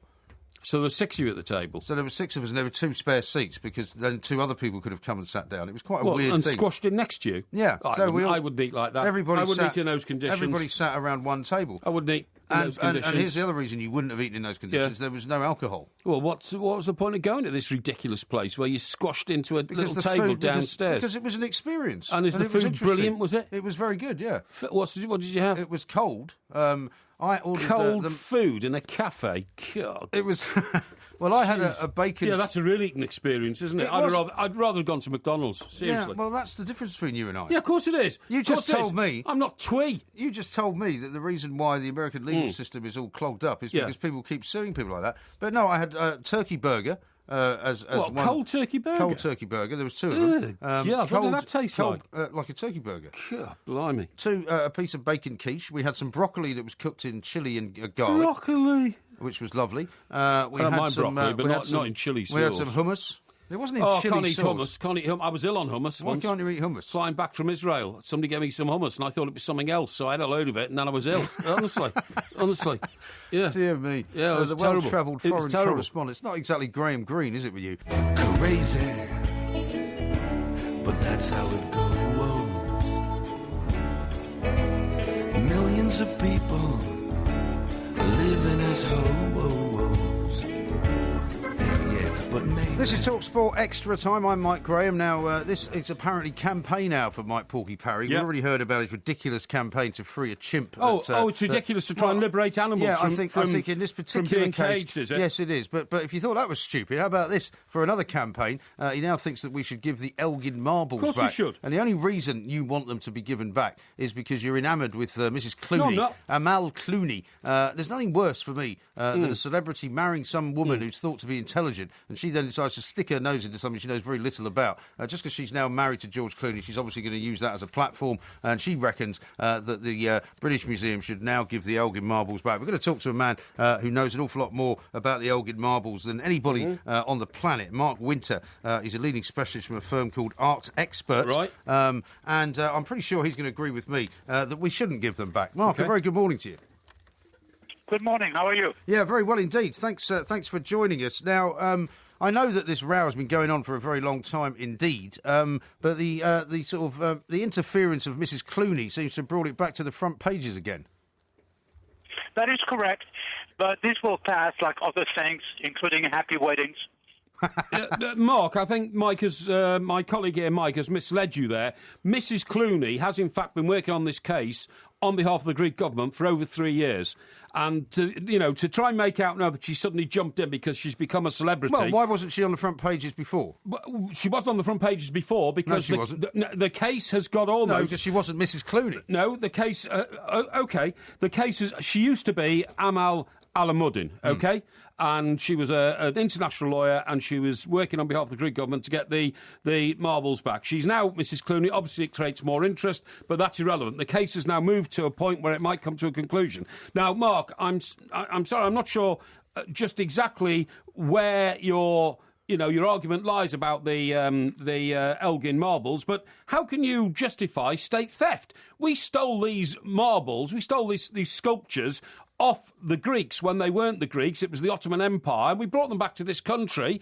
It was as bad as a case of looting that the Nazis practiced in the Second World War, going around looting art treasures from all over Europe. Well, I understand that Lord Elgin requested and received the permit, the authorization of the authorities at the time. Yeah, so they didn't actually steal them at all. Completely incorrect, Porky. No, it's not. It's not incorrect at all. When the Ottoman Empire was the Ottoman Empire, we decided as the British Empire we were bigger, we'd have them, and all this nonsense that we took them to protect them because they were being vandalised and broken up and all that. Here's an idea. Even if that was the case, we should now return them to Greece. They belong to Greece. Here's an idea. Why don't we ask Mark to explain to us why he believes that we shouldn't return them, as he is our guest on the show. Good idea. I don't think you should be talking over him. Mark, please explain to us why you think that the British Museum should not return the marbles. Well, there are a number of reasons at different levels. There are political reasons, there are cultural reasons, there are historical reasons. I will just mention one or two. When we say return them to Greece, what is exactly what we mean by Greece? Do we mean the people who live in Greece today? Well, if these are the people we talk about, they have very little relationship with the people who produced these sculptures 2,500 years ago. It's not as if we were returning them to their grandchildren, as in the case, for example, of items looted by the Nazis. There have been so many different powers that have occupied Greece, the Serbs, the Venetians, the Ottomans, and so much migration into Greece from Italians, Sicilians, and many other nationalities that the Greeks today, the modern Greeks, are almost as unrelated to the ancient Greeks as you yourself are. Yeah, but can I just say, Mark, I accept what you're saying there. Is it not right that these were specifically designed to fit into the Parthenon? Architecturally, culturally, they were part of the Parthenon. The Parthenon, of course, is the temple which stands on the top of the Acropolis. So isn't that alone a reason why you should return them to their home? No, it is not alone a reason. Why? I'll give you the example of Renaissance paintings from Italy, which were meant to be seen at a certain height, where they were supposed to hang in a church or a monastery. And today we look at them at eye level, and therefore they sometimes seem to have a weird perspective aspect. So we are not historically displaying in museums things the way they were meant to be displayed originally. And also, isn't it right nonsense. to say... That's absolutely nonsense. Oh, right, so you're going to now question this man who's an expert on the Elgin Marbles as to what he's telling you. Just wait a second. Mark, is it also the case that this has been used for many years now by successive Greek governments as a political football, rather in the way that foreign governments often, pick on an issue because they think it might unite their people behind them, and it's not really about... It's not about the Elgin Marbles, it's about trying to kind of make a point. Absolutely. No. Absolutely, Mike. This is at the political level. This is a very cheap play on very basic, very primitive nationalism on the part of Russian that's garbage, politicians. And that's why. Well, don't say it's garbage.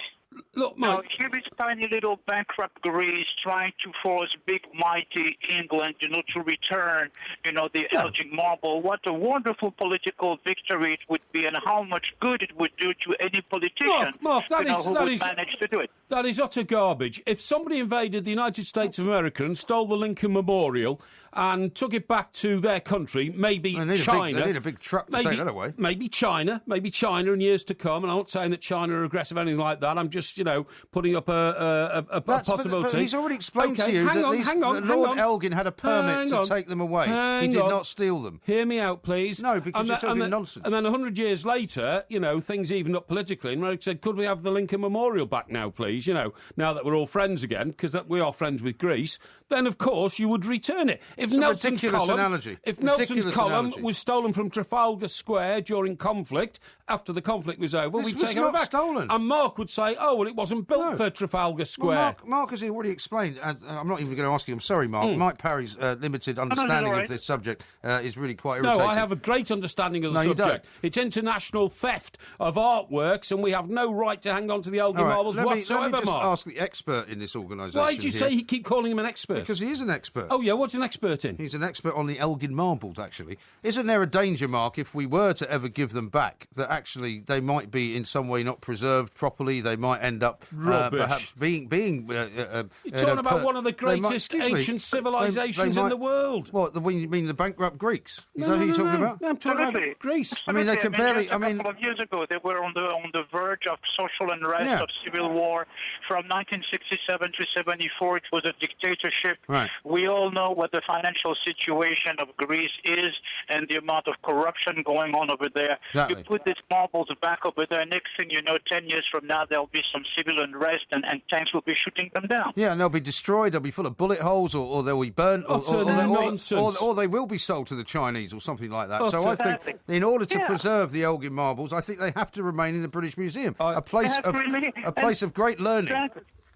Absolutely. And there is also the fact that more people see them every year at the British Museum than they would if they would be back in Greece. In fact, the number is like 4 or 5 to 1 in terms of number of visitors. Yeah, but that's because we've got more people. From the standpoint of sharing culture and sharing art with, a diversified group of people, London has more visitors, more people coming to the British Museum. There's more people in Britain than there are in Greece. Of course, more people see them here. We've got a much bigger population than Greece. Well, isn't that better so everybody can see them? No, it's not, because that's like saying that, if you stole some...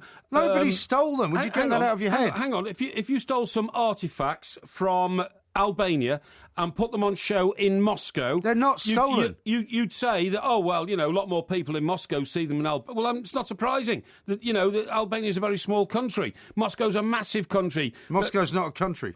Russia's a massive country. Moscow's a massive city. And of course, more people would see them. How many people live in Moscow? That was my quiz question last week. 10 million. These arguments, I'm afraid, are groundless. In my view, it's international theft. There's no justification whatsoever to hold on to those Elgin Marbles. They don't belong to us. I mean, look, it might be in dispute exactly who they do belong to in terms of which particular Greek civilization. I don't know why you want to give them back. But they certainly certainly don't belong to us. And I don't like being British and being branded a thief or an accomplice to the theft of international art. Do you really want to go through every household and every museum in Britain? And do you really want to take every single item that was ever brought back from abroad and to return it to its original country? No, because a lot Do you want to rewrite history down to the tiniest little medallion? No, I don't mind when we've been gifted artefacts from other countries because of what we've done for them, because we've gone there and we've actually given them a justice system or something like that, or agricultural help or whatever, or even liberated them during the war. You know, we get a Christmas tree from Norway every Christmas for those sort of reasons, and we've, America, for instance, were given the Statue of Liberty by France. That's fine. That's no problem at all. But you can't go around nicking other people's ancient artefacts and then refusing to give them back in times of peace. I'm sorry. History cannot be rewritten. It's been attempted numerous times. The Soviets did it for a while. They would rewrite the books every few years. The attempt to return things which were taken from other countries in the context of 200 years ago, whether they came from Africa, from Greece, from Latin America, the Pacific Islands, or wherever, is really well intended, but is really an effort that cannot lead to something positive because it runs against history.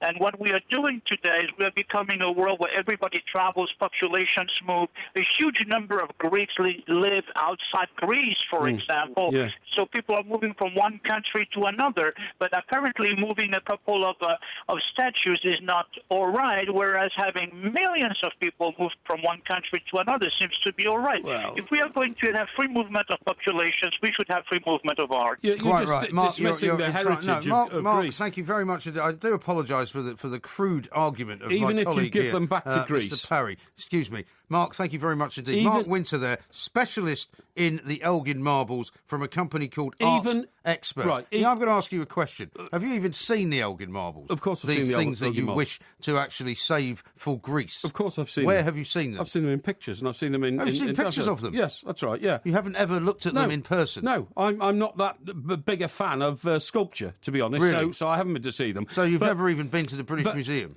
I may have been to the British Museum. You've never been there? Listen, let me tell you Why this. have you suddenly settled on this as a cause? Hang on, because you this can't is even go... more stupid than your Tommy the Chimp campaign. No, it's not. The Greeks deserve to have back their own artefacts. It's not theirs. You just heard him tell you. It's the last strands of the British Empire imperialism to nick them. Let me tell you this. If we gave the Elgin Marbles back to by the way. Hang on a sec. If we gave the Elgin Marbles back to the Greeks... We're not going to. And they wanted to sell them, that's up to them. No, it's not. It's theirs. No, to say it's not theirs. I mean, in my view... as he pointed out to you, the people who had the Elgin Marbles, which were then taken away, are a completely different set of people. In my view, France should sell half the paintings in the Louvre to pay off their national debt, but at least France own the paintings. They'd get billions for them. It would be an economic move, but I would say that's up to them. You're a complete idiot. That's up to them. A complete and utter numbskull. numbskull. No, don't keep calling me that. You can't keep up. Numbskull.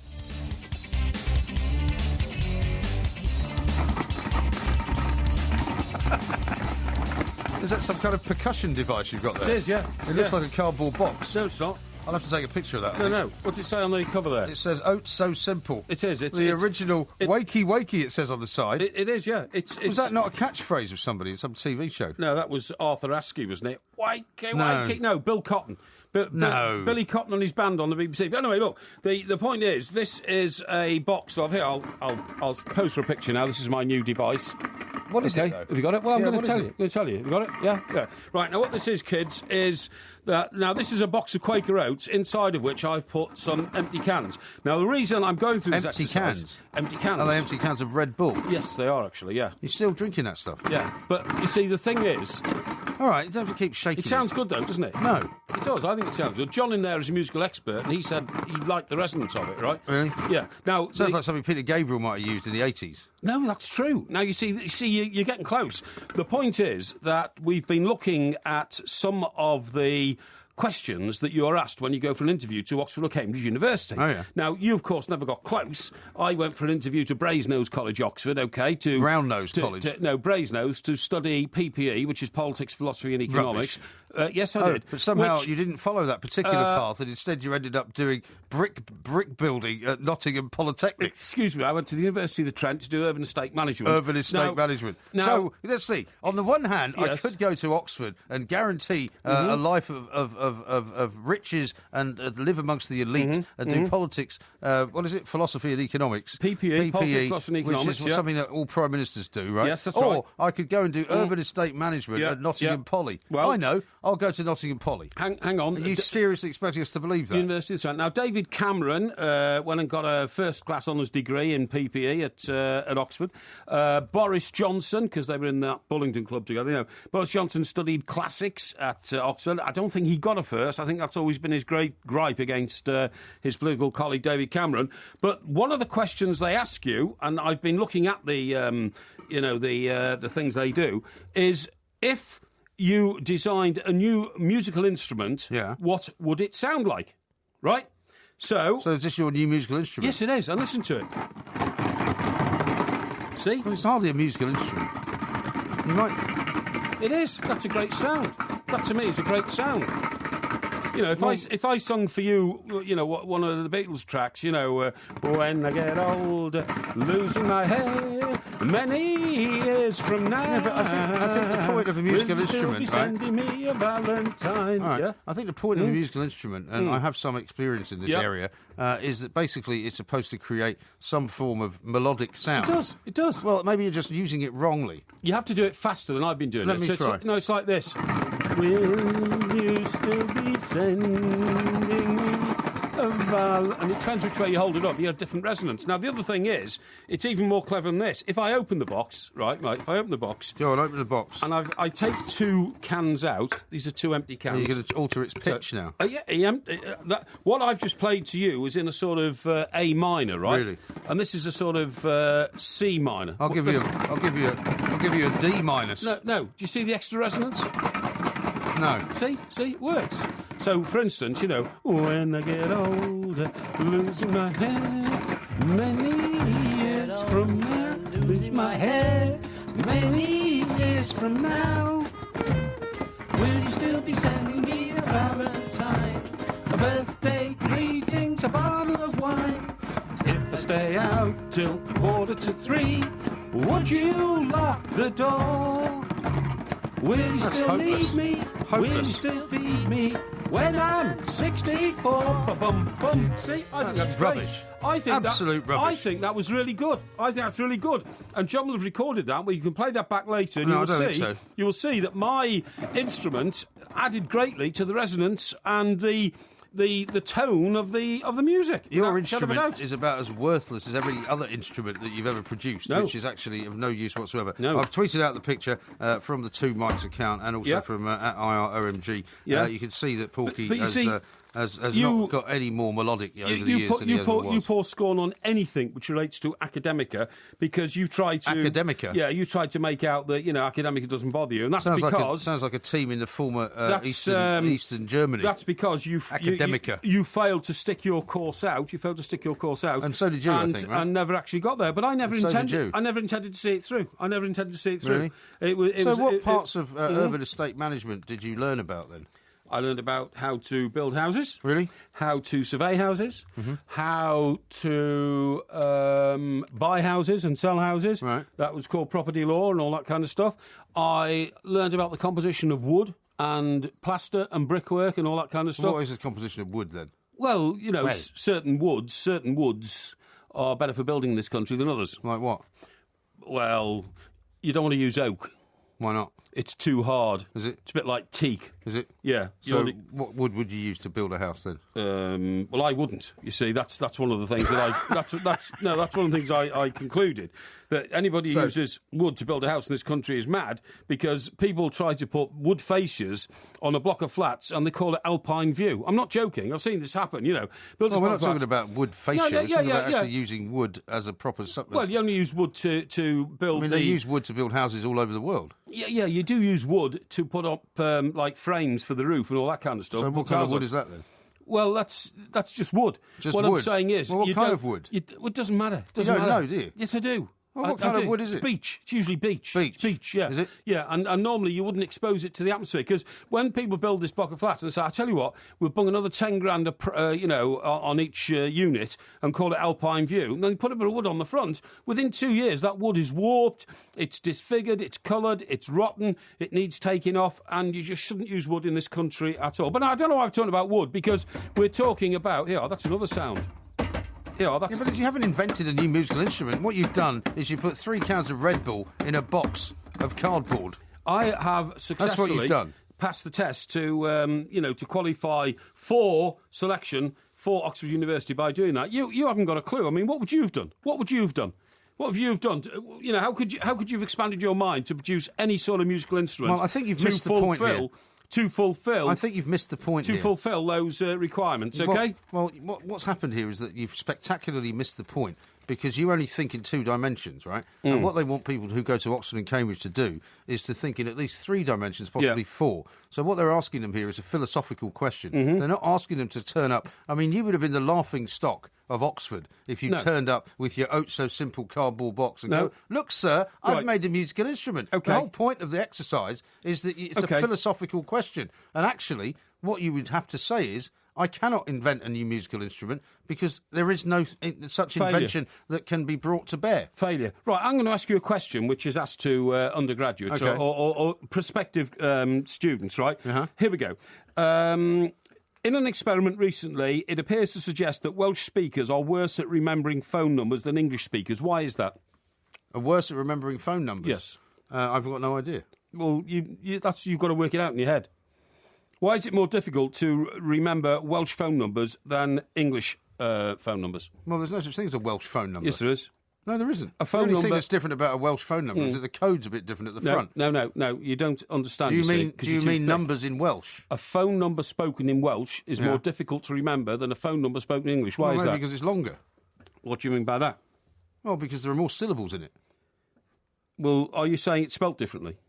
No, I'm saying the number 1, for example, I don't know what the number 1 is in Welsh, but maybe it's got more than 1 syllable. Maybe the number 2 has got more than 1 syllable. Maybe the number 3 has got more than 1 syllable. Maybe the number 4 has got more than 1 syllable. You don't really know, do you? No, that's my answer. I mean...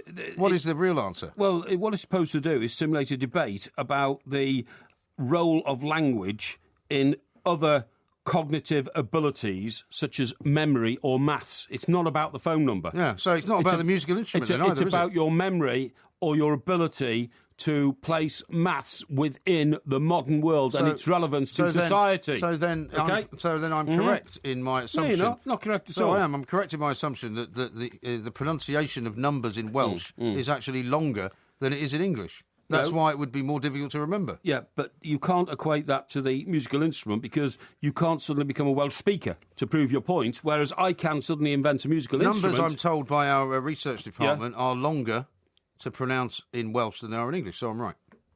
But that's obvious. I mean, that's the most basic... Well, you didn't know that, though. Of course I knew that. It's the most basic and obvious conclusion. Well, why didn't you know that? To that question. But it's not about that. I keep telling you, it's not about that. It's a deliberately provocative question meant to stimulate your. But this is what I'm saying about the musical instrument. You're not supposed to turn up like some kind of idiot with a cardboard box full of tins. You're supposed to actually think about the concept of music as communication. If I'd have turned up with my my box of porridge oats with tins in it to make quite unique noises, I would have gone right to the top of the queue, in my view. Well, since you're so keen on Wales, I promised Gary Dewhurst, who's on Twitter earlier on this evening, who tweeted me this, that I would read this out. He says, hey, Mike, he says, I own a Welsh Premier League club and I would love to have an honorary Welshman as such as Mike Parry as vice president. Would he care to take me up on the offer? Where is the club, please? It's called the Nomads. He says, can pay expenses. Deeside, North Wales. Oh, Deeside is very close to Chester, to the Welsh border. Deeside is the home of Ian Rush. It's the home of Michael Owen. It's a fine part of the world. Shotton Steelworks. What would you like to tell him? Tell him I am absolutely honoured by the offer, and of course I will get consideration. All right, give us consideration. So, in that case, Gary, why don't you tweet at Mike Parry 8 and tell him what the details are. You might have yourself a complete numpty as an honorary vice president. This is TalkSport.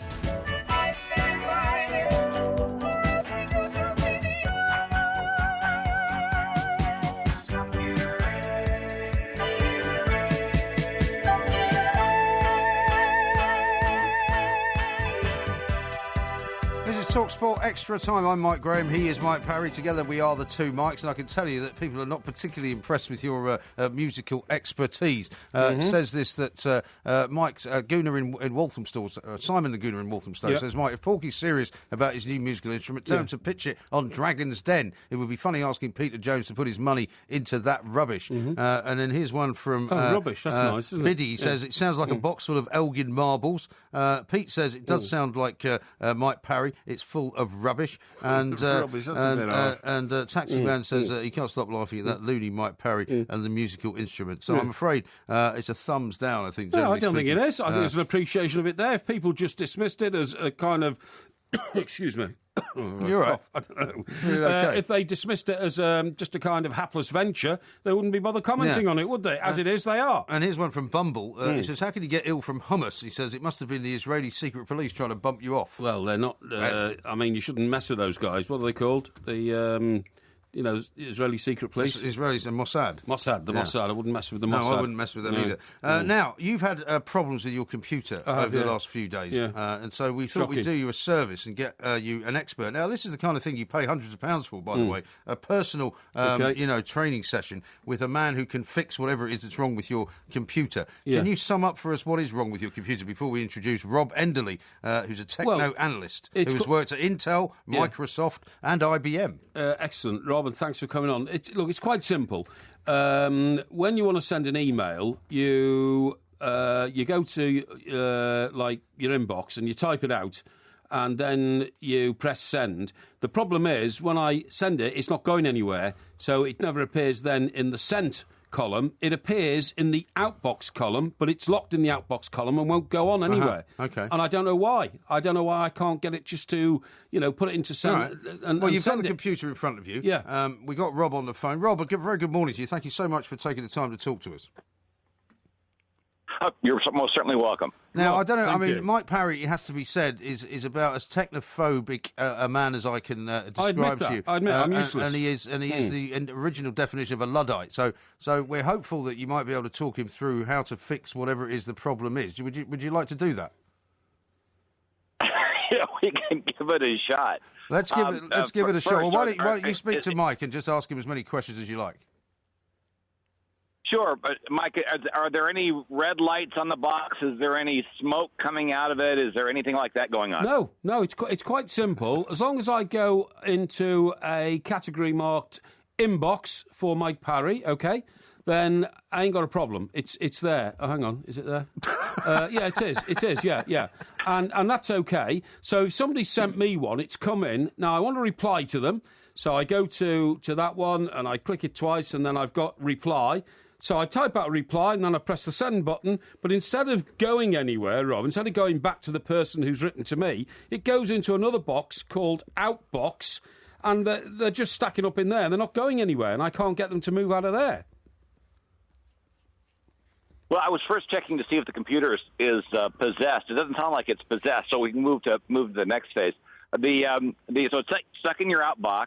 Yeah. It's not going anyplace. Are you sure that the person that you're sending the email to wants to receive it? Definitely, because I've got an alternative system, which I found, a backup system called Web something. What is it? Webmail. Webmail. That's right, Webmail. And I've sent a few by Webmail, and they've got there, no problem. Well, so it's stuck in your outbox. Now, do you have the computer with you in front of you? Yes, I do. Yes. Okay, so open up the outbox. Yeah, I've done that. And right-click on the email that's stuck and see if you can manually send it. Right, well, hang on. I'll click on the one at the top because there's 7 in there before I found this was all going wrong. So I click on there, and then what happens is So has it opened up that email? No. A panel comes up in the middle of the screen, and it says, cannot open this item. Outlook has already begun transmitting this message. Have you? And I assume you've rebooted the machine at least once. Oh, I've rebooted it 100 times. Should we get should we get an intermediary in, like our producer, to try and help out here, because he might be able to figure out what we want him to do? Well, no, honestly, I have to say, by the way, that one of the world's great experts in laptops, which is one of the boys who, one of the lads who works in our IT office, has sorted it out for me, but then I took it home and then I must have pressed something wrong again because it all went wrong again. But now he's gone on holiday for 2 weeks. He's gone on holiday to St Lucia for 2 weeks, so I won't be able to rescue this situation. And he hasn't left a number either, has he? Well, it doesn't matter if he left a number or not. I'm not going to bother him when he's on holiday, am I? He's going to see some of his family in St Lucia, so I was right. But look, Rob, I feel very embarrassed about this. I didn't know they were going to ask you to come in and try and help me. I feel like a bit of a numpty because I've clearly done something wrong. But I do want to thank you very much indeed for trying to help out. Well, why don't you let him try and go through the finishing product? Well, what more can we do? He said right-click on that. You didn't right-click on it, did you? You left-clicked on it. Right-click? Right-click. What, right-click? Is that what you said, Rob? Yeah. You said right-click? Right-click. Oh, right, hang on a sec. Right, Try okay. that. Right, I've right-clicked, and it now says open, print, reply to all, forward, follow-up, etc., etc. Yeah, it sounds like your queue is hung. And if a reboot doesn't clear it, it probably means you need to go in and manually reset Outlook. And now you've already had your tech guy do it, and since I don't know the address of your, I'm assuming you're connected to an Exchange server. Oh, I don't know. I suppose so. Yeah, yeah. So what's the mail service you're connected into? The mail service. What's the back end that gives? Yeah, Outlook talks to something. All it is a mail client. It actually connects to some kind of a mail service.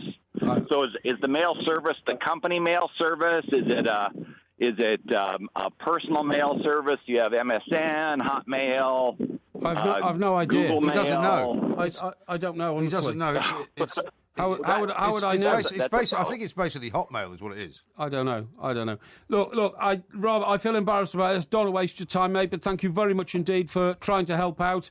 And, one way or another, I will have to resolve the situation because life is miserable when you can't keep in touch with people on a daily basis. In fact, an hourly basis.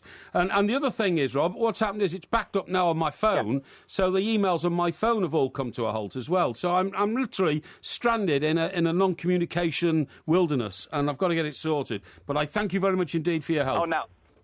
Rob, thanks very much. I mean, this is a guy who should have been able to help you, but I don't know why you couldn't just follow the simple instructions. I did. I right-clicked on it, and the box opened, and he said, what does it talk to? I can't answer that question. Why don't you try opening it? Well, just try opening it. I did try opening it. I've just told you I tried to open it. I got it open. Get upset with me. No, I'm just telling you that I am not an expert in computers. So that's the understatement of the year, that is. So if I got, for instance, if I suddenly got an expert on cars and put him onto you, and you said, well, my car's not working, the engine's broken down and all that, and he started talking you through trying to fix it, I think I could follow some simple instructions. You'd feel as idiotic about that as I'm feeling now because there's no need to be self-conscious about it. No, I'm not a computer expert. I don't claim to be.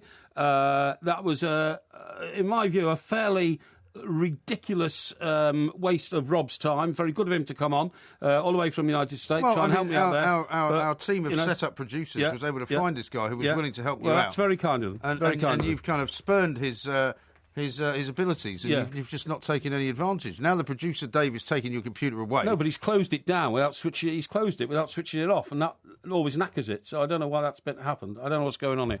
But you don't know how to fix it. No, he'll fix it for you. Yeah, you sure? Yeah, I'm sure he will. Okay, I hope so. I've never seen you looking so pathetic. I'm not looking pathetic, Mike. It's just that I'm completely out of touch with the world because the email system doesn't work. It doesn't work on my phone. It doesn't work on a laptop. I've had it repaired, then it's gone wrong again. Guy who can repair it's not here. I'm stuck in a non-communication wilderness, and that is a problem. It is a problem. Maybe there's somebody else out there that can help Mr. Parry try and fix his computer. 08717 223344. You can text us on 81089. You can find us, of course, at the Two Mics. He's on at Mike Parry 8. I'm on at IROMG. The Porky Quiz is coming up very shortly, and perhaps that will cheer Mr. Parry up. He seems to have got very grumpy in the last couple of minutes. This is Talk Sport. They say the next big thing is here, that the revolution's near. But to me it seems quite clear that it's all just a little bit of history repeating.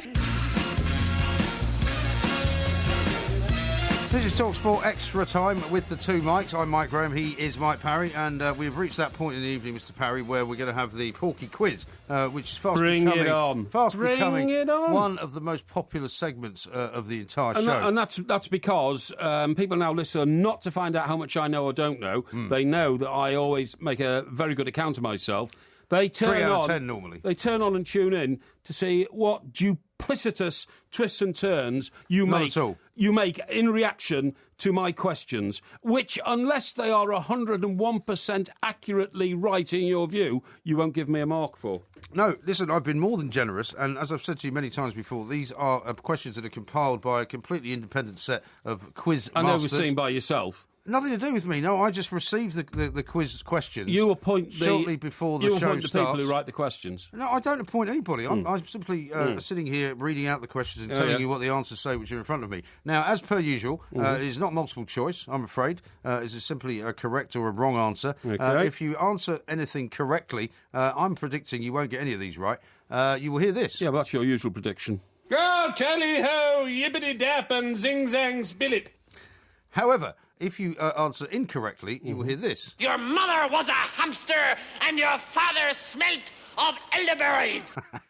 That's from Blackadder, of course. It's rather cruel. Oh, is that from Python?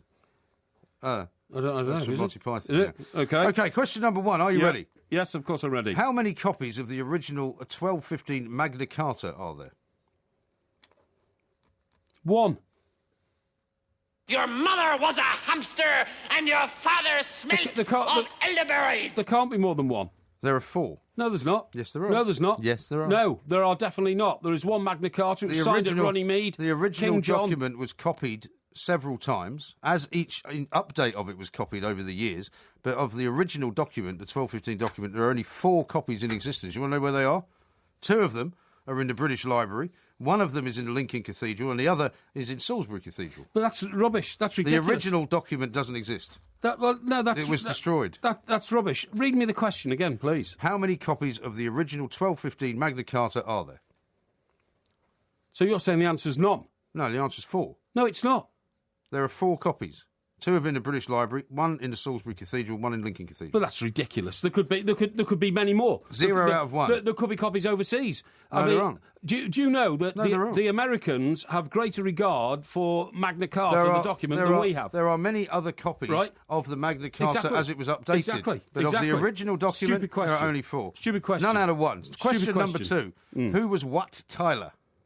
Wat Tyler led the Peasants' Revolt. Correct. Thank you. Go tally-ho, yibbity-dap and zing-zang-spillit. Can you tell us when? Around about 1315. Not bad, 1381. Thank you. No extra marks for that, though. Yeah. 1 out of 2. Yeah. The thing I like about the Wat Tyler story is that he marched from Canterbury to London, along with the peasants, right, to protest about the poll tax. And then it says he was killed during negotiations with the king's officers. Yes, that's right. So he was sucked into some ridiculous situation. Got him to a right, didn't they, when they got there? And then they killed him. Yeah. Question number 3. He's still a hero, though. Question number 3. Long way, by the way. What, he's a hero of yours? No, not a hero of mine. I mean, a hero. So you like peasants? No. You don't like peasants? I don't dislike peasants. I think the peasant stock of many countries which are developing is a very noble place to be. Really? OK, so you got 1 out of 2. Question number 3. Who started the 100 Years' War? France. Your mother was a hamster and your father smelt of elderberries. It was started by Edward III, actually, who was Edward III of England. Yeah. Because he got himself into a row with King Philip, the King of France, Philip of France. Yeah. So it was the French. But no, the French didn't actually start the war. It was the English that started the war. No. Oh, OK. And what was the circumstances at the start of the 100 Years' War? The circumstances were that basically the French decided that they were no longer going to have a partnership with the English kings. That's right. And the English king decided to declare himself the King of France. No. Yes, he did. No, it was all about... Edward III declared himself the King of France, and that was how it all kicked off. No. My interpretation of that, being a student of history, is that it was all about the naval responsibilities to the Cinque Ports, which the French withdrew, and we insisted that they must reinforce, otherwise the British Navy would have to do it. And when they said they would withdraw, we said in that case the British Navy has control and rule over these ports, OK? But the Cinque Ports are in England. And it doesn't matter. And at that point... It was when Edward III declared himself the King of France that started it. At that point, he had to constitutionally say, I have a claim on France now because of the Cinque-Ports situation, which were jointly owned by the French and the English. Well, you've just given me the same answer. No, I'm sorry. It was not France. Anyway, so it's 1 out of 3. Question number 4. Why was Charles I executed? Why was what? Charles I executed. Well, because the people who took over after him, after the revolution, decided he had been a criminal in terms of looting the country of its wealth. So they beheaded him as an example to those who wanted to restore royalty. And could you tell us what he was charged with? Treason. Very good. Go, tally-ho, yibbity-dap and zing-zang spill-it. So 2 out of 4. Yeah, 50%. And 50%. By the way, that's 50% on your dodgy evaluation of my answers. Well, you can't say that the only questions that are dodgy are the ones that you don't get right. Otherwise, you'd have to say that they're all dodgy. No, not at all. Question number 5. You try and wriggle out by constructing an answer different to the one written on your bit of paper, which I can't see when I get it right. Anyway, please go on. Question number 5. Now, this is a subject that you said you were a great expert in, the Great Fire of London. How far west did the Great Fire of London get to? Hang on. North, south, east, west. Is it like a compass? No, I'm just working that out. It went as far as Pudding Lane. I know. It went as far as the banks of the River Thames. Your mother was a banks of the River Thames and are your not father east and west, are they? Elderberries. Yes, sir. They're north and south. Except at Tower Bridge. No, they're still north and south at Tower Bridge. Well, north and south-ish, but I mean... Well, the Thames generally runs horizontally across London. Yes, that's true to an extent. So that's 2 out of 5. Southwark. Incorrect. Smithfield is the right answer. Smithfield, well, there you go, that's Southwark. No, it isn't. It is, it's Smithfield's nearly... north of the river. Yeah, well, it's nearly Southwark. Well, many things are nearly Southwark. Southwark is just on the other side of Blackfriars Bridge. Yes, incorrect. 2 out of 5. Question number 6. Can you name the 6 wives of Henry VIII? There was Anne Boleyn. There was Catherine Parr. Yeah. There was Catherine of Aragon. Yeah. There was another Anne. There's another Anne. So there's 2 Annes, 2 Catherines, okay? Well, I'm not accepting that. What do you mean? Well, another Anne? Yeah. Well, you asked me the names. I'm giving you the names. Well, her name isn't another Anne, is it? No, it's Anne. Right? That's not how she was known. There was Anne Boleyn. Yeah. There was the other Anne. There was Catherine of Aragon, Catherine Parr, and then... If you get the other 2, I'll give you another Anne, okay? Yes, and then there was... Let me think. I'm trying to think in which order they came. We want to get the order right, you see, apart from anything else. There was... who's the French one? Well, I mean, look, that's 4 out of 6, and I think that's probably... So you can't name them, then? Of course I could name them if I had a little bit more time to research the brain and get them in. Well, you haven't got any more time. Well, you put me under too much pressure for time. Really? Your mother was a hamster and your I'll give you them in the correct order. Of elderberries. Catherine of Aragon, Anne Boleyn, Jane Seymour, yes. Anne of Cleves. Anne of Cleves, was the answer that was one. Catherine Howard. Catherine Howard. And Catherine Parr. Catherine Howard, Catherine Parr, Anne Boleyn. Yeah, well, I was nearly there. Nearly there. 2 out of 6. Question number 7. When did the Vikings invade England? On which occasion? Well, you can give me any number of dates if you wish. Okay. The first Viking invasion was 1140. Your mother was a hamster and your father smelt of elderberries. Okay. It was before that. 940. No. 793. I knew that they had arrived here in the 8th century, but that wasn't an invasion. That wasn't an invasion. Yeah, that was the only invasion. No, it actually. wasn't. No. The invasion you're talking about. Now, I'm talking about the full invasion. I'm talking about Northumberland right the way round to Winchester. Really? Okay? And when was that then? That was the one in 1140. No, there wasn't one then. There was. There wasn't. So there was. The only other time they came was just before the Battle of Hastings, when they had the Battle of Stamford Bridge with Harry's men. Yeah. Which was why Harold's men were all tied out. So I'm afraid that's 2 out of 7. Question number 8. Now, you might remember that I said this, I've given you this answer before, but I presume you won't remember. What was the Roman name for St Albans? Roman name for St Albans. Well, I know the Roman name for Chester was Diva. Excellent. And the Roman name for London was Londinium. Yeah, very good. And Roman name for Colchester was... sounded a bit like Colchester, actually, because that was England's first ever city, first ever town. St. Albinus. Your mother was a hamster, and your father... No, I didn't say St. Albinus. I said Albinus. Just Albinus. Albinus. No, still incorrect. It's Verulamium. Verulamium? What on earth does that mean? It means St. Albans in Roman. Or Latin, I'm not sure about that. OK, question. You've got 2 out of 8. It's going well. Heading for 3 out of everything if you get 2 out. Stupid questions. Now, this is one that was very close to your heart, and I'm really pleased that the researchers have come up with this one, because it's about Chester. When was the first church founded on the site of Chester Cathedral, your friend? That was... Now, do you mean the very first place of worship? Or the I mean the first Christian church. The first brick that was laid for Chester Cathedral. Which no, of the two do you mean? I don't mean the first brick for Chester Cathedral, but if you gave me that, I would probably accept it. This is the first actual Christian church that was founded on the site. You know, I'm a friend of Chester Cathedral. I know you are. I've told you that before. I pay hell of a guy. A couple $100 a year to the cathedral, and I get newsletters from people who've done great things. Yes, I read them. Well, then you should know what the answer is. Well, you see, the school I went to, the King's School Chester, originated in Chester Cathedral. Did it? And the reason why parts of the new school, have to hurry you, which is on a greenfield site, are called the cloisters, is because actually pupils used to be taught in the cloisters. That was the monastery. It was 723. No, it was 660.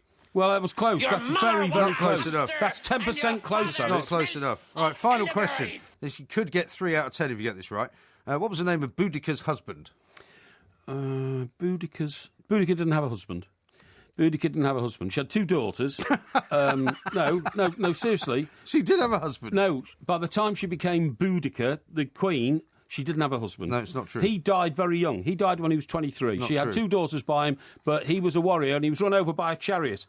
It was his death that actually caused her to become the warrior queen. That's right, but the chariot belonged to the Romans. To say that she didn't have a husband is incorrect. No, she didn't have a husband. Boadicea the queen didn't have a husband. It was the fact that when his land was taken from the family by the Romans, that she decided to rise up against them. That's true, but what's her husband's name? Well, she wasn't called Boadicea. This is the point. You're asking me about the wrong woman. Tell me what her name was before Boadicea, and I'll give you the answer. That's not what it says.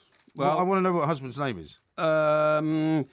She begins with P. I'll give you. Yes, it's not Parry either. No, but she had 2 children by Petronus. Okay, but he wasn't. Where are you reading that from? You're reading it on your phone, aren't you? I'm not reading that. I'm on my phone. Who's Petronus? Petronus was the husband, the man who fathered Boadicea's children. Really? Yes. No, your incorrect. mother was a hamster, and your her husband's name was Proseuticus. That sounds, honest to God, like a glass of fizzy wine. He was the ruler of the Iceni tribe. Yeah, but she was the ruler of the Iceni tribe. Well, after he died. I don't know. So I have to tell you... I'm getting a bit fed up with these quizzes. 2 out of 10. You just gerrymander the questions. 2 out of 10. That's even worse than you normally do. And English history is meant to be your favourite subject. English history is one of the subjects I'm extremely well read on. I think you're just still grumpy about your computer.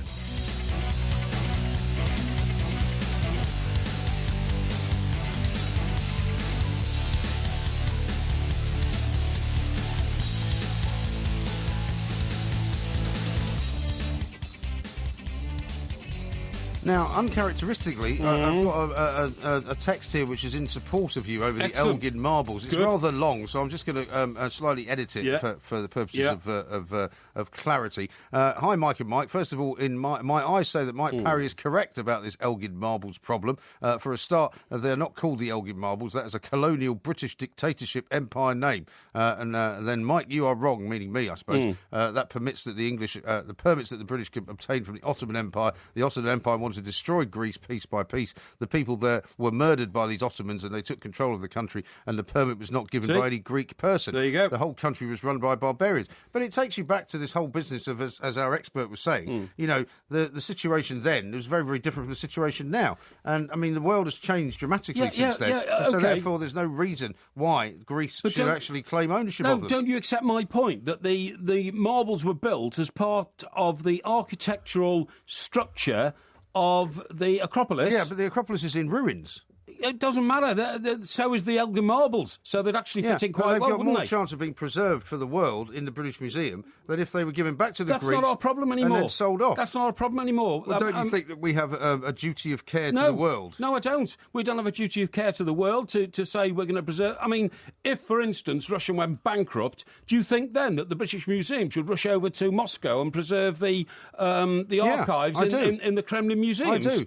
Definitely, because it'd be better for the rest of the world to see them in the British Museum than for them to be sold off to some private collector in Japan or China or America, where nobody would ever see them again. If that's the case, when China were, a really poor country, when they were, 99% of China was peasant stock, which is not now, of course. It'll soon be the biggest economy in the world, the richest country in the world. When it was, do you think we should have rushed over there and gone around collecting a few Ming Dynasty vases and brought them back to this country? Well, we've got some of those as well. Do you want us to give those back? In inverted commas, protect Chinese artifacts. We've got some Ming vases. Why don't you want us to give those back? Well, they should go back to China. That's where they belong. No, but don't you want to be educated and go to the British Museum and see these things? You can loan these things out and send them on tour. That's what you do all the time. Those Monet paintings. When you and I were in New York, I think we went to an exhibition of Monet paintings, didn't we? I never went to an exhibition of paintings. Well, I did at the New York Museum. Well, it wasn't with me. At the New York Metropolitan Museum. Well, those were on loan from the Louvre in France. That's what you do with artifacts. You don't know much about culture, mate. You don't know much about the way that we spread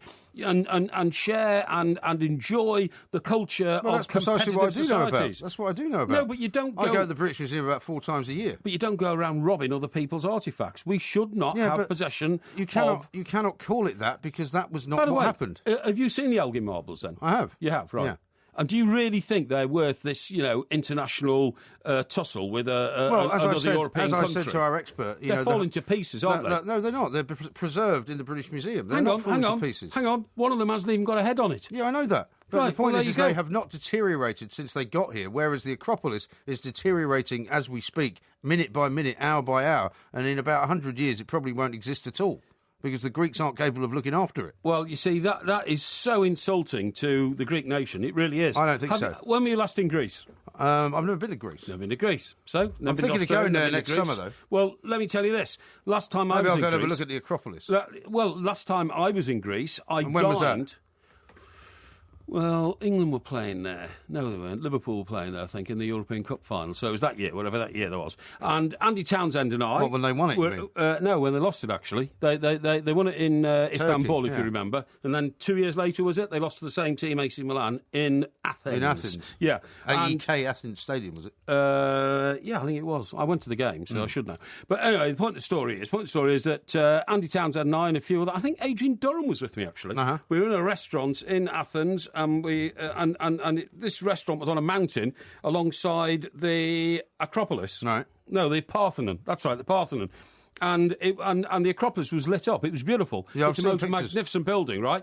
And so we were almost within touching distance of it. We could see it. And I thought to myself then, how can you rob the artefacts from that magnificent building and have them locked away in a museum in London? You shouldn't be doing it. But they weren't robbed. I'll tell you what we're going to do now. We're going to take a call from Justin, who's a Liverpool fan in Essex. He wants to talk about QPR. Hello, Justin.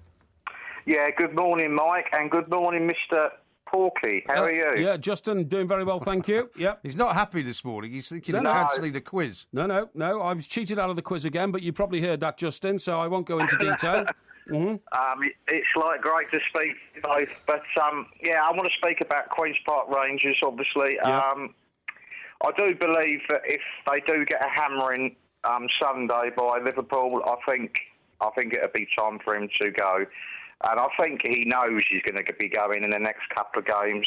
I can't see a way out of it for Harry Redknapp at the moment. And who's going to take over? I don't really know. And to be honest with you... They should go for Tony Pulis, shouldn't they? You'd have thought so, really, on terms of track record and trying to drag teams away from the basement of the Premier League. I think whoever takes over is going to have a really hard job anyway. I mean... I actually predicted Queen's Park and Burnley, they will go down this season. Burnley haven't won a game yet, have they? No, they haven't. There's no need for QPR to go down. They've got resources and they've got ambition, they've got a good setup, got a very wealthy chairman who's interested in the club. Mike Ashley doesn't see it as a priority to try and promote a club the size of Newcastle into the top 4. But I think that Tony Fernandes sees it as a priority to keep QPR in the Premier League. I know they're a very wealthy club. They always have been, Queen's Park Rangers, but. Well, he's got this great plan, hasn't he, to build a new stadium, to build houses, to build like shopping malls all around White City. He's ambitious for the club. I'm going to predict a score as well. Go on, then. Yeah.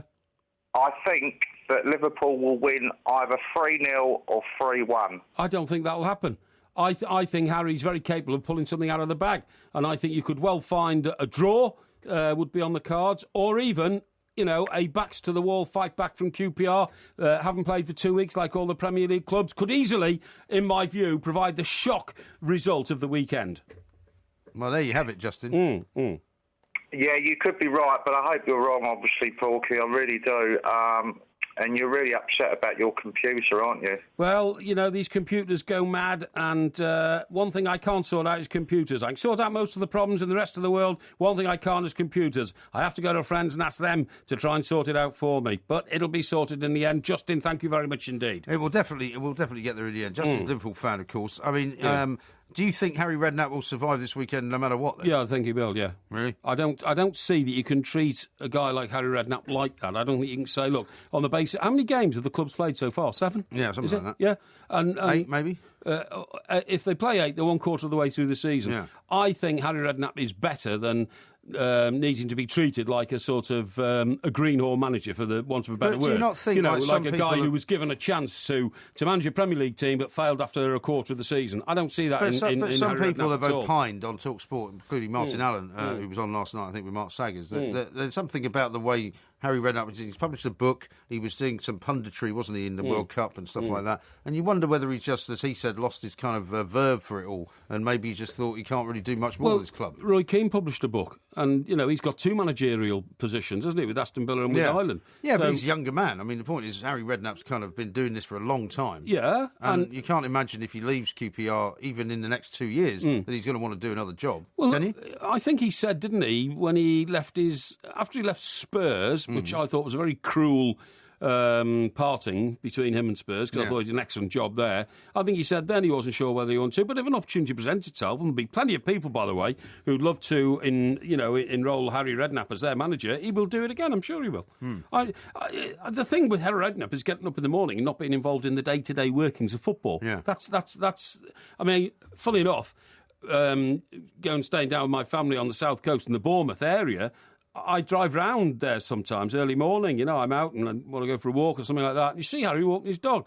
And that's just the start of his day. And after that, his day's filled up with football matters. And I think he'd like to be doing that until the day he's, drawn his last breath. To be honest, I don't think he can operate without it. Yeah, but he's also got that travelling, and you know what that's like because you come up and down from that. It's a long way. It's a long way. And it's a long way. I don't know how he's done that. I don't know how he can face that journey every day, because it wouldn't, if he was manager even of Crystal Palace, at least that's on the sort of South Circular Road in London, whereas Tottenham Hotspur, when he was going there, and now QPR, in sort of West London, that's a long way round the old, what they call in America, in Washington, the Beltway. Yes. A long way around either the M25 or he comes the up North on the Circular. M3, doesn't he? Yeah, on the M3 probably to the M25, and then he must round go to the A40 probably. Yeah, must go around to the M1, so to speak. Yeah, that's right. Well, M40. no, the A40. A40, yeah. That would do. Or even further if you're going to... Oh yeah, sorry, for QPR, QPR, yes, that's right. Yeah, of course, yeah, yeah. No, that is right, yeah. Do you come from a land down under? Women go and men plunder. Can't you hear the thunder? You better run, you better take cover.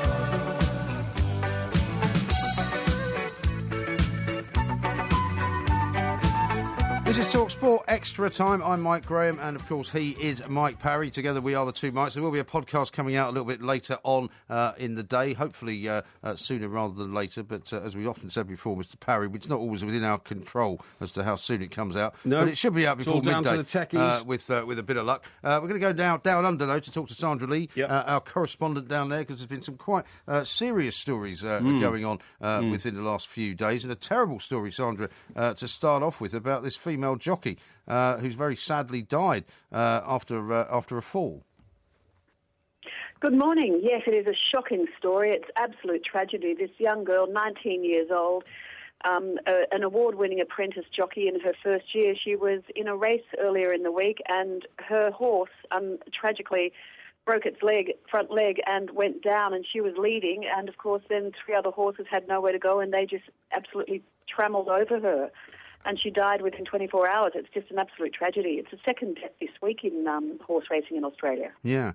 And is that causing some alarm in terms of the safety of it? Is it being seen as just a terrible, terrible tragedy that happens from time to time? Because obviously, there are, we have falls all the time and jockeys get themselves injured, but 2 deaths in a week is going to put a lot of pressure on people, isn't it? Yes, exactly. And in the last year, it's been 4 female jockeys have died in accidents on the track here in Australia, which is pretty, tough going. And a couple of the leading trainers and jockeys have come out today and wanting to know, why is it happening? Is it that the vets are sort of not giving the horses enough of a going over before the race, or are the tracks too tight, leading to, sort of interference? They do want answers, because 4 deaths in a year and 2 in 1 week, it's just, it's really quite tragic. There's always a thin dividing line there, Sandra, isn't there, between making sure that the safety of the competitors, in this case jockeys, is paramount, but not allowing the state to unduly regulate or interfere, because, the Australian spirit is just to get on with it, isn't it? Yes, that's true. That's also very true. And horse racing is, a huge sport here in Australia. Australians love their punt.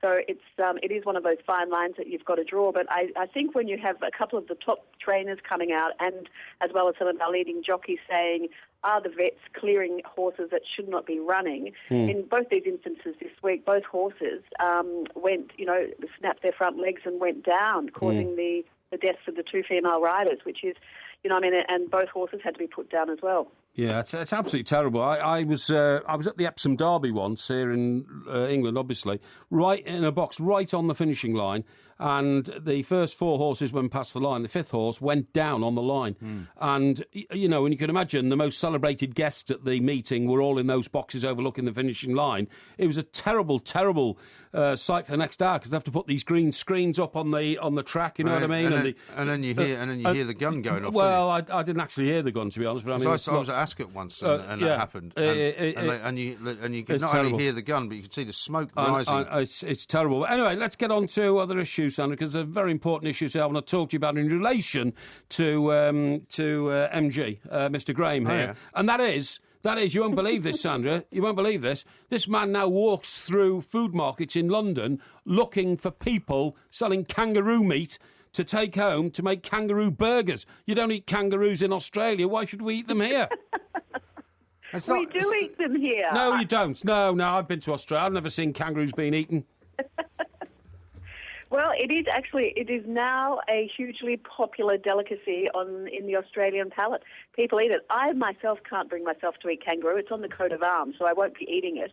But is that the reason? Kangaroo. Is that the reason you won't eat them? Because it's on the coat of arms, really? Yeah, exactly. I'm not going to eat an emu or a kangaroo. If it's on the coat of arms, I think you've got to give it a little bit of respect.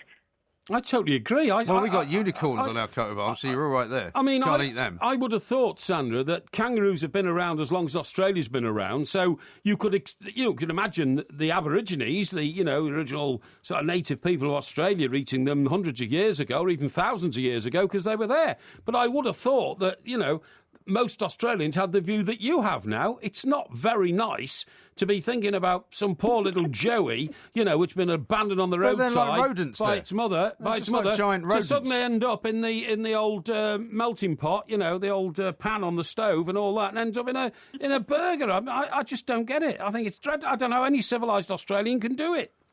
Yeah, but are they not also, Sandra, looked upon rather as a pest nowadays? No. They're not like the national animal or anything, really, are they? No, they're not really like the national animal, and every year there is a kangaroo cull because they sort of do breed quite prolifically. Mm. There's a guy that we've seen on television up here, Sandra, and he's called Kangaroo Dundee. Do you know the guy I'm talking about? No. I know Crocodile Dundee. Kangaroo Dundee? I've never heard of him. They sell crocodile burgers at this place as well, in Borough Market. Crocodile burgers? I can't understand. You've got crocodiles. I mean, don't mind you killing the odd crocodile, but as for eating Have you ever eaten, I mean, you're a reasonably adventurous eater, Sandra. I mean, have you ever come across a crocodile burger? I'm going to try one, I think. Yeah, I've had crocodile balls. And the crocodile balls as in meatballs in what you meant there? In Louisiana. Yeah, no, I knew I'd have to clear that up with you too. Yeah, in Louisiana. Well, I can imagine that in the old swamplands and all that kind of stuff. But I thought crocs were... and it was quite nice. It tasted like chicken. Yeah, but I think... everything does, doesn't it? I had rattlesnake once, it tasted like chicken. I wouldn't eat rattlesnake or crocodile or kangaroo or anything. But aren't crocodiles and alligators protected in Australia, Sandra? They are indeed. Can't just go around. So all these crocodiles turning up in Borough Market in London are not in fact Australian crocodiles, are they? Well, they might not be. No. Well, they might be farmed crocodiles. I think there is. If you're farming them, you can kill them for produce and export, but not the ones in the wild. No, exactly. Why should you? Although you do go around attacking people quite a lot. Yeah. Well, there's been a couple of escaped crocodiles recently. Maybe they're escaping from the farm. You won't believe it, Sandra. We had a police alert in this country yesterday, and the police went to a house where they thought an escaped baby crocodile had got into the back garden from a zoo nearby, but it was a child's inflatable blow-up. Seriously, but the picture was taken by a blinking helicopter or something. Yeah, those drones. Yeah, the drone. That's right. They thought it was a real crocodile. But it wasn't moving. You can imagine how we panic. Thanks for trying to turn that against me. Turn what against you? Turn the whole conversation against me. Well, you shouldn't be eating kangaroos. I mean, Sandra is an Australian herself. She knows that it's morally offensive to go around eating kangaroos, and so should you. Well, I don't believe that. Meanwhile, what about the shark situation? What do they taste like? Yeah, I haven't had one yet. I just walked past this place. I took a picture of what they were selling because I thought Porky'd be interested in it. And, of course, he's done his usual, if it doesn't come in a tin, he's got no interest in eating it. So that's about right, yeah. I thought I'd pop back there at some point. I might pop back there next week and have a crocodile burger. Just to wind me up. Just to see what it's like. Yeah. But let's talk about the shark situation, because normally when we speak to you, Sandra, there's been somebody's been eaten by a shark. Some kind of shark action going on. What's the latest? There is. This morning at about 10 a.m. on the north coast of Sydney, just an hour north of the harbour and the central business district, there was another shark attack. A young 13-year-old up-and-coming surfer was out having a bit of a surf on the waves, and her ankle and leg got attacked by a shark. Luckily, she got back to the shore and is now in surgery having her wounds operated on. There's some amazing photographs that her father, who was on the beach with her, took and put on her Facebook page. So I should sort of post those to Twitter so your listeners can have a look at them. But it looks pretty terrifying. And she survived, though. I mean, that's kind of very fortunate in a way, isn't it? Yes, it was incredibly fortunate, considering sort of in the last few years there's been 14 deaths, as we've spoken about before. What are the extent of her injuries? And these pictures that her father took, are they of her injuries, or are they of her, somehow her narrow escape from death or something? No, there were her injuries in the hospital where she was taken to be treated afterwards. And there's a massive gash in her calf, in the back of her calf, and there's you can actually see sort of the teeth marks of the shark in her foot. Gosh, that's amazing. Isn't I mean, the back of somebody's calf to a shark would be like a sort of chicken drumstick, wouldn't it? Sort of a kangaroo's leg. Yeah, a bit of flesh there, just sort of whack that off and all that. Yeah, horrifying. I don't know why anybody. But I bet you swimming. But as a surfer, I bet you she'll be back in the water, won't she? Well, I don't know. Oh, yeah, she will, and there's no doubt about it. She was lucky she had a full-length wetsuit on, which I think protected her quite significantly. Wow. Yeah, but the problem with wearing those wetsuits, if they're black, is that sharks then think that they're seals, don't they? No. Yeah, that's what the theory goes that that's it. There's been some huge the theory goes that if you're on a surfboard, if you're on a surfboard, they think you're a turtle. Yeah? Really? If you were on a surfboard, I don't think they'd think that, though, would they? No, if you were on the surfboard, they'd think this is the first elephant surfing we've ever seen in our life. That's what they'd think. Let's talk about immigration. How do you find a big enough surfboard for an elephant? They'd be saying to each other. Why have you turned all this against me for some reason? I know you're upset that your email's not working. You don't have to take it all out on me. No. Now, the other thing that's always been a puzzle to us sometimes over here, Sandra, is because your political leaders have changed so much over the years. We're not quite sure where the immigration debate is in Australia, but there was a poster put out this week which seemed as though it was not being very welcoming again in Australia to people from foreign parts. Well, no, it wasn't actually a poster that was put out. It was a T-shirt that went on sale in one of our largest supermarket chains, Woolworths, which is the equivalent of your Tesco. Mm. And it was just a T-shirt, a blue T-shirt with a picture of the flag of Australia, and underneath were emblazoned the words, "If you don't love it, leave." Mm. So pretty much it was, I think it was really directed more at our lefties and sort of, the Greens in the political parties who seem to hate Australia more than anybody else. So what is the current Australian kind of ruling government doing? Because you had the lefties in for a while, but it's sort of they got kicked out, I think. So there was a time when immigration was a big massive problem in Australia, and there was sort of gunboats patrolling the shores and everything else to stop boats landing there. What's the policy at the moment? Yeah, pretty much that has stopped. In the last year, I think there's been one illegal boat that has arrived in Australian waters. It never got to Australia because the Navy was sent in and sort of turned it back, and it's gone off to another part of the world. And effectively, the illegal immigrant system, or the people smuggling, as it's called over here, people smuggling business, has been pretty much shut down. In the previous governments, the two previous Labor governments, which are the lefty governments, they were coming in at a rate of sort of, thousands per year. So in 1 year, the new government has pretty much stopped that. But we still have an incredibly generous immigration system here. Australia is open for business for immigration, and you've just got to do it the right way. Mm. You could emigrate there. Porky referred to Australia as, what was it, the most exciting and vibrant country in the world. I think it is. Why don't you go and live there then? Well, because people want me here. They don't want me in Australia, there is a demand, Mike. And what I'd say is, Sandra, anybody who's been out in Perth on a Friday night will know how vibrant a country I'm talking about. There are only small pockets of civilization in Australia because it's such a vast country. A lot of it's uninhabitable, but the parts that are habitable are magnificent. Well, it's not like what was it? And you're right. Who was it? Was it Mae West that talked of Auckland, New Zealand, and she said it's half the size of Queen's Cemetery and twice as dead. Well, Auckland? Yeah. No, I've never been to New Zealand, actually. I've never been. No, the thing is, Sandra, quite seriously, some of my family once, not so long ago, explored the possibility of going to Australia. It's warm all the time. I thought you were going to say they were sent out there on a prison ship. No, nothing like that, Mike. It's a hackneyed old joke. And I think they were asked to pay something like £250,000 because they are reaching, sort of pensionable age. Does that make sense? Oh, that wouldn't surprise me, but it's the first time I've heard of that. Yeah. However, it would just be an indication that the government want them to be able to support themselves in their older age. Yes, that's right. I think that's right. Enough. Yeah, absolutely. There's a man in number 4 who swears he's Saddam Hussein. Says he's on the chart to start the Third World War. Oh, if you find a time, please come and stay a while in my beautiful neighborhood. In 110. This is TalkSport Extra Time. We are the two Mikes. He's Mike Parry, I am Mike Graham. We're going to talk about Neighbours now because I don't mean the Australian soap opera, obviously. I mean the people that live next door to you because you found a new piece of research that you want to share with us. Look, I look at research documents all the time. I know. Because it gives you an indication of the way the world is going. Tirelessly, you look at them. I like to be one step ahead. Unlike you, Mike, who goes with the flow, me, there are those who go with the flow, there are those who lead from the front. Yes. And I like to think I'm so leading from the front. So what are you currently one step ahead of, well, exactly? This is a new survey which says, and I find this very difficult to believe because I don't have this attitude to my neighbours, 1 in 3 of us spy on our neighbours. Yeah. Now, do you spy on your neighbours? Not really.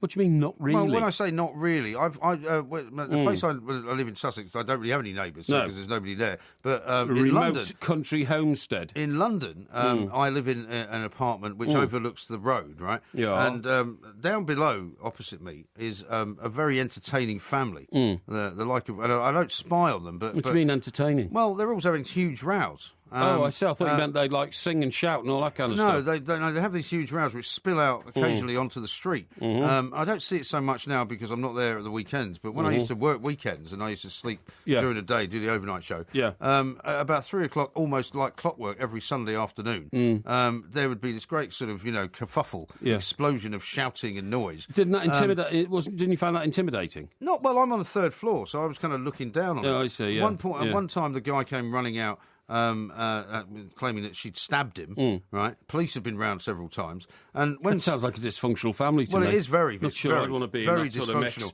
And occasionally, you see him like punching a hole in the door when she's locked him out, and it's that kind of thing. Occasionally, see a man punching a hole in a door. Yeah, and that's like just part of everyday life and routine where you live, is it? Well, it's not part of her life and routine, but when there's that kind of drama going on, it's actually like watching EastEnders or Neighbours or something like that. But I wouldn't actually spy on them. I wouldn't like look at. I mean, I've got people that live on the same floor as me, and if I saw them in the street, I wouldn't know who they were. No, I don't really talk to them. This report says nearly half people who were spoken to in this report say they peek from behind the curtains. That's a very American word, peek, isn't it? Peek. We don't use that word in this. They should say spot them or spy on them. Well, peeking is something that we do in this country. No. Peeking is a very American word. No, it's not. No, it is. It is. It's a very American word. What would you describe doing if you're looking at something sort of, surreptitiously? I'd say you're spying on them, or you're well, spying is a bit of a longer like word, that. is a more complicated word. It says peeking on them from behind the curtains whenever they hear goings on in the street. Almost 50% of people who were surveyed said that they could recite the times their neighbours leave and return from work. 1 in 10 even say they know if a neighbour is having an affair. And 1 in 10 admit they'd been caught peering through the windows of their neighbours' homes. What would you do peering's that for? not a bad one. Peering, I like that. Well, that's one of the things that's always bothered me about places like, those beautiful sort of Cotswold communities, those villages like Lower Slaughter and all that. Yes. And you go to those places and you walk along the road, and because they're such old houses, they're right on the street. Like Corfe Castle's another one. And you can literally walk down the street and look into people's houses. And I always find it quite unnerving because I don't want to be looking into their houses, really. What I find quite unnerving about those places is that everybody says, oh, look at this delightful English village, right in the middle of the countryside. It's the sort of thing you see on the top of a chocolate box, the thatched cottages and all over the place.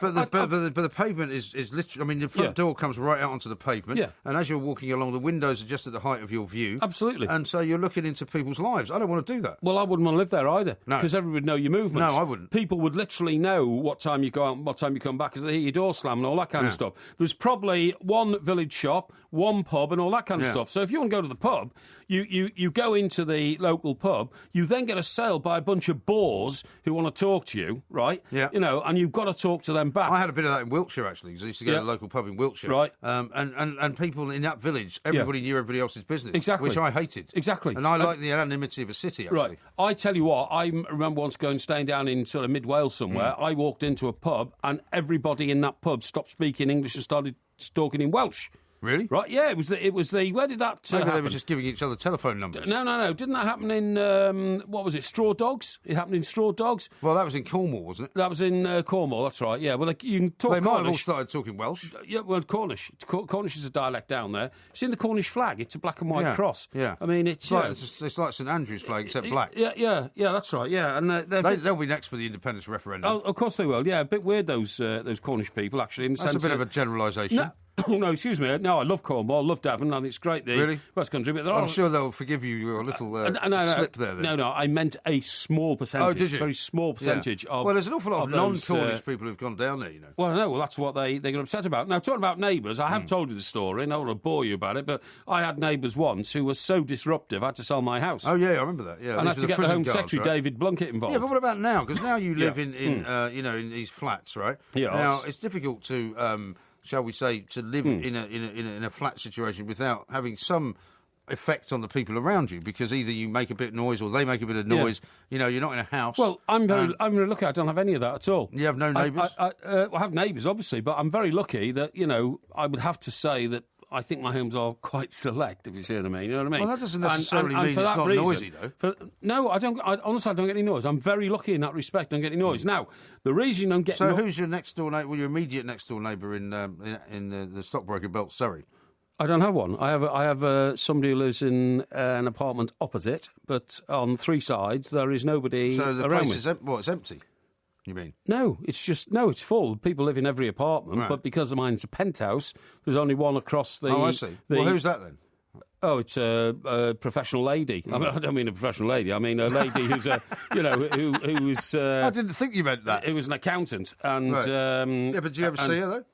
Very, well, very so she rarely. must think you're quite weird because you come and go at strange times of the day and night. She wouldn't hear me come and go because, you don't hear the doors bang or anything like that. That's the whole point. Now...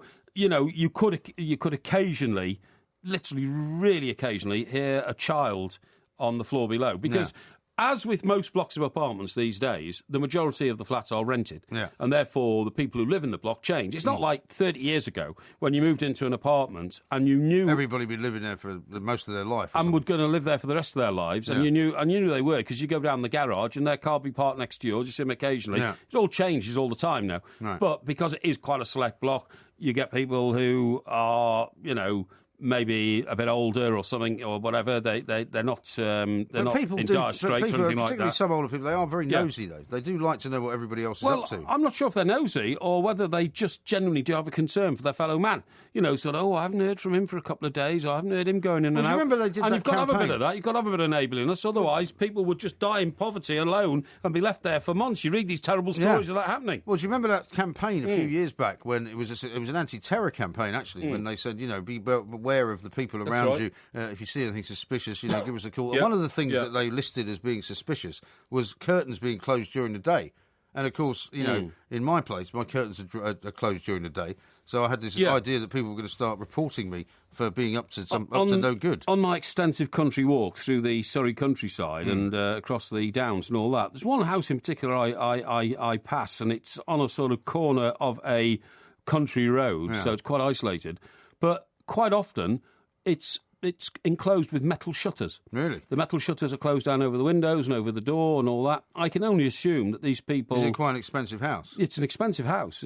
So they must live abroad or something like that? Must live abroad, or maybe, I don't know, maybe they live up in London or something. They're barristers or something. I've no idea. But anyway, it's the ultimate form of protection to put metal shutters down. But I do think it really distinguishes your house from all the rest quite starkly. It does. Know what I mean? It's not cheap to do that either. Yeah.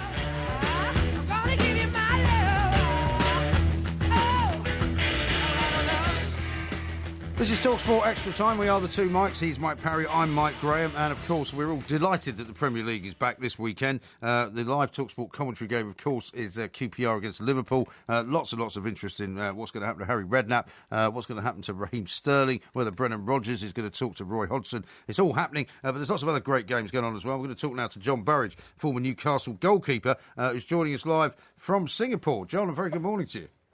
Hello, Mike and Mike. Yeah, hello, Budgie. Great to hear from you. Very well, thank you. Now, it's great to get the Premier League back, of course, and there's some big games coming up. None bigger, I suppose some would say, for Harry Redknapp than this QPR Liverpool game. Can you see Harry Redknapp getting his cards if it doesn't work out? I do. Is there enough chances they brought in Glenn? They brought in so many people, and he's still there. It's again, I think he's living close to the wire. Is Harry. He's brought in. He spent an awful lot of money. On the QPR side, he got them up. But that's not good enough. You've got to stay up. He spent a lot of money on them, and I think he's very, very close. If they lose, I think he could go. I actually do. I like Harry. I know him very well. But I think he's living. I think he's not far away from the sack. Well, it could be. I think he's such a big name, Budgie, that that might give him a bit of extra time. And who knows? Anyway, he's pulled remarkable results out of the hat before. Mickey, the Premier League now like young men. Yeah. All the Spaniards are coming in with this type of game. The world's changing. The old-fashioned managers are well and truly gone. Yeah. And Harry's at a certain age where, you know, that the young man's they'll take over from him. You could well be right there, Budgie. I have to. They'll look at young guys now, you know, especially the Spanish types, you know, Pochettino's, and you know, they're looking at that kind of football. They bring into the new generation. You know, and it is a different game nowadays. It is a totally different game. It certainly is. And just on that tack, Budgie, I mean, either Chelsea or Manchester City are probably going to win the Premier League this season, and that's because of the vast wealth those clubs carry. Now, in your day, one of maybe 8 different clubs could have won the old First Division. That will never happen again, will it? No. You all talk about Jose Mourinho, the fantastic tactician. You know, what the Chelsea fans have got to thank is Roman Abramovich for making the funds available. Although has he not, John? I mean, what he has done, surely, in the summer is buy the right players, because I mean he hasn't spent necessarily the most money, has he? No, listen, I did my coaching badges with Jose, and you know, up in Scotland. Oh, yeah. You know, and he was an interpreter, Bobby Robson. Very intelligent guy. Very, very intelligent guy. But what he's got is, again, the new generation. You know, he's got the face, he's got the cheek, he's got everything that a London club in the middle of King's Road need. You know, he's got the face, he's got the looks, he's got the act. You know, that's what it is. Funny, you know, Harry's the old, going back to Harry, is the old fashion manager who get it done, the old Alex Ferguson. Jose's the new type of manager, and he uses it very well to promote his club. Yeah, you understand? Yeah. That's absolutely. And it's all about buying players. Players win and lose games. Yeah, and if you're buying players, of course, Budgie, then what you're not doing as a club is bringing through youngsters. I know how many years you spent helping young players develop, but what's the point these days if they're going to buy overseas players to fill all the slots in the team? Well, I don't think Jose Mourinho knows where the academy is in Chelsea. You know, he had Lukaku, you know, out on loan last year. Yeah. You know, West Bromwich Albion, and he came back and sold him from 18 million. Yes, he brought De Costa, you know, in there, which was absolutely brilliant. But any great world-class player that comes up for sale, Chelsea buy through Roman Abramovich as well. But then, of course, for Manchester City, I mean, they won the Premier League last year, but you know, they're still struggling in the Champions League. Same thing. But it's interesting how it doesn't always work, because I mean, Manchester United, of course, have bought more players than anybody else, and we're still yet to see whether that's going to work out for them. Yeah, exactly. You know, they've spent £150 million, you know, on new players, and you know the Falcaos, and you know, but Manchester United was in such a rut. You know, everybody could see that they were weak at the back, they were weak in midfield. You know, and they've had to go out and spend that kind of money to boost up the Champions League aspirations. You know, they have to get into the Champions League this year. You know, that's make that money back. Yeah, an absolute must. So what do you make of the situation Newcastle find themselves in? I mean, they're not far away from QPR. Alan Pardew seems to have his job sort of hanging by a thread. What do you see happening there? I think that Alan Pardew is a very extremely lucky man. Very, very lucky man. You know, and his 10-year contract, which was a ludicrous appointment to sign him on a 10-year contract, he would have gone many, many months ago if he hadn't ever been on a 10-year contract. It's a lot of money to pay him out. An awful lot of money to pay him out. He had that one unbelievable season, you know, where, you know, Graham Carr is the man behind that, the scout who was at Manchester City. He's gone to France and bought in all the great players in to Manchester City, to Manchester City and at Newcastle. You know, and Graham Pardew, Alan Pardew, sorry, he is living on his 10-year contract. You know, they can't pay him out. Yeah. You know, if they get rid of him, you know, it'll bankrupt the club. Yeah. You know, to get rid of him. It was a stupid appointment to sign him on a 10-year contract. Yeah, they might also have a problem finding another manager who wants to work under the, you know, the Mike Ashley regime, so to speak. But Budgie, tell us all now what you're doing out in Singapore, man. National team coach of the goalkeepers in Singapore FA. I was in 11 years in Oman, which I sent Ali Al-Habsi to Bolton Wanderers, and now he's in Wigan Athletic. Yeah. And I had 4 years with Maradona in Al Wasl Club in Dubai. And Bernd Stanger asked me to come to Singapore, and I thought, it's a different part of the world. It's a different challenge. Maybe I can make a Premier League player from here. Yeah, it's a beautiful country. Fantastic place to live. Yeah, it really is. It's very well disciplined, isn't it? Don't go around chewing gum in Singapore. Yeah, it's illegal, isn't it? You can't. Yeah, it's illegal. You can't. You go to prison. Yeah. You go to prison, give you the stick. Yeah, give you the stick. Like a school. Yeah. Give you the well, stick. John, listen, be very careful. Be very careful, mate. You don't want to get caught up in that sort of big business. John, thank you very much indeed. John Burridge, John Thanks, Budgie. John. Have you been to Singapore, Mr. Parry? Yes, I've been to Singapore, Have you? Been to Raffles? Been to Raffles, yeah. Had the old Singapore sling, yeah. And seen the much famous... overrated, I would say. Yeah, a bit overrated. So is the legend about the tiger underneath the snooker table, in Raffles and all that kind of stuff. I found Singapore very... Did you find yourself under the snooker table at any stage? No, not at all. I found it very antiseptic, to be honest. I was only there for about 3 days. It was enough. I was there for about a week, I think, and I didn't see much fun there at all. There's a cable car takes you over to some sort of theme park or something like that. Yeah, it's very... I always thought that... Antiseptic is a good word. I think that's exactly what it is. Yeah, and I think it's modelled for people to come and say, wow, isn't this an efficient country? But I don't think it's modelled for people to go and enjoy themselves. I don't think they like excesses. Yeah. Have you ever read the Nick Leeson book? I did read it, at the time. Yeah, and I did as well. And, I mean, he got arrested and banged up in jail for 3 days for mooning at I think it was a group of girls actually going upstairs or something. So, I mean, I find that offensive to drop your trousers and flash your arse to a group of young ladies is dreadful behaviour, and you should be thrown out of the place that you did it, i.e., They're not necessarily put in jail. Well, for 3 days, to be locked up for 3 days for that, I think is acceptable. But look, they say, we're Singapore, these are our rules, you abide by them, or we come down on you very heavily. Yeah, there was a young American kid, remember, whose parents were living there, and he was he got the stick, as Budgie just described, for putting some graffiti on a wall, and everybody was outraged. I think he did. But I also know people that have lived there for periods of time, and one of the things they say is, but there's no crime here. There is literally no crime. There's no crime, and when you see some of the horrible crimes that go on here on a daily basis, I agree. Old people getting beaten up, people getting mugged. I totally agree. I mean, it's shocking, and one thing they don't have is any of that. Singapore's great for the imposition of law and a stable society, but it ain't much fun if you have the sort of attitude to life that you and I have. No, indeed. Wouldn't be a good idea to go out and get absolutely bladdered and then forget how you got home because you get yourself into real trouble. Well, I never do that anyway. Oh, you do on regular occasions. Really? Regular occasions, I have to ring up the next day and say, how did you get home when you can't remember? Yeah, really? Yes. I can't remember you ever doing that. That was the Two Mics podcast. Yes, it certainly was. Don't forget, it's out every Tuesday and every Friday morning on iTunes. And you can follow us at the Two Mics. So keep listening for more of MG's loose morals. Believe me, this boy hasn't got a moral fibre in his body. And more of his bizarre buffoonery. What? Go tally-ho, yibbity-dap and zing-zang spillet. Your mother was a hamster and your father smelt of elderberries.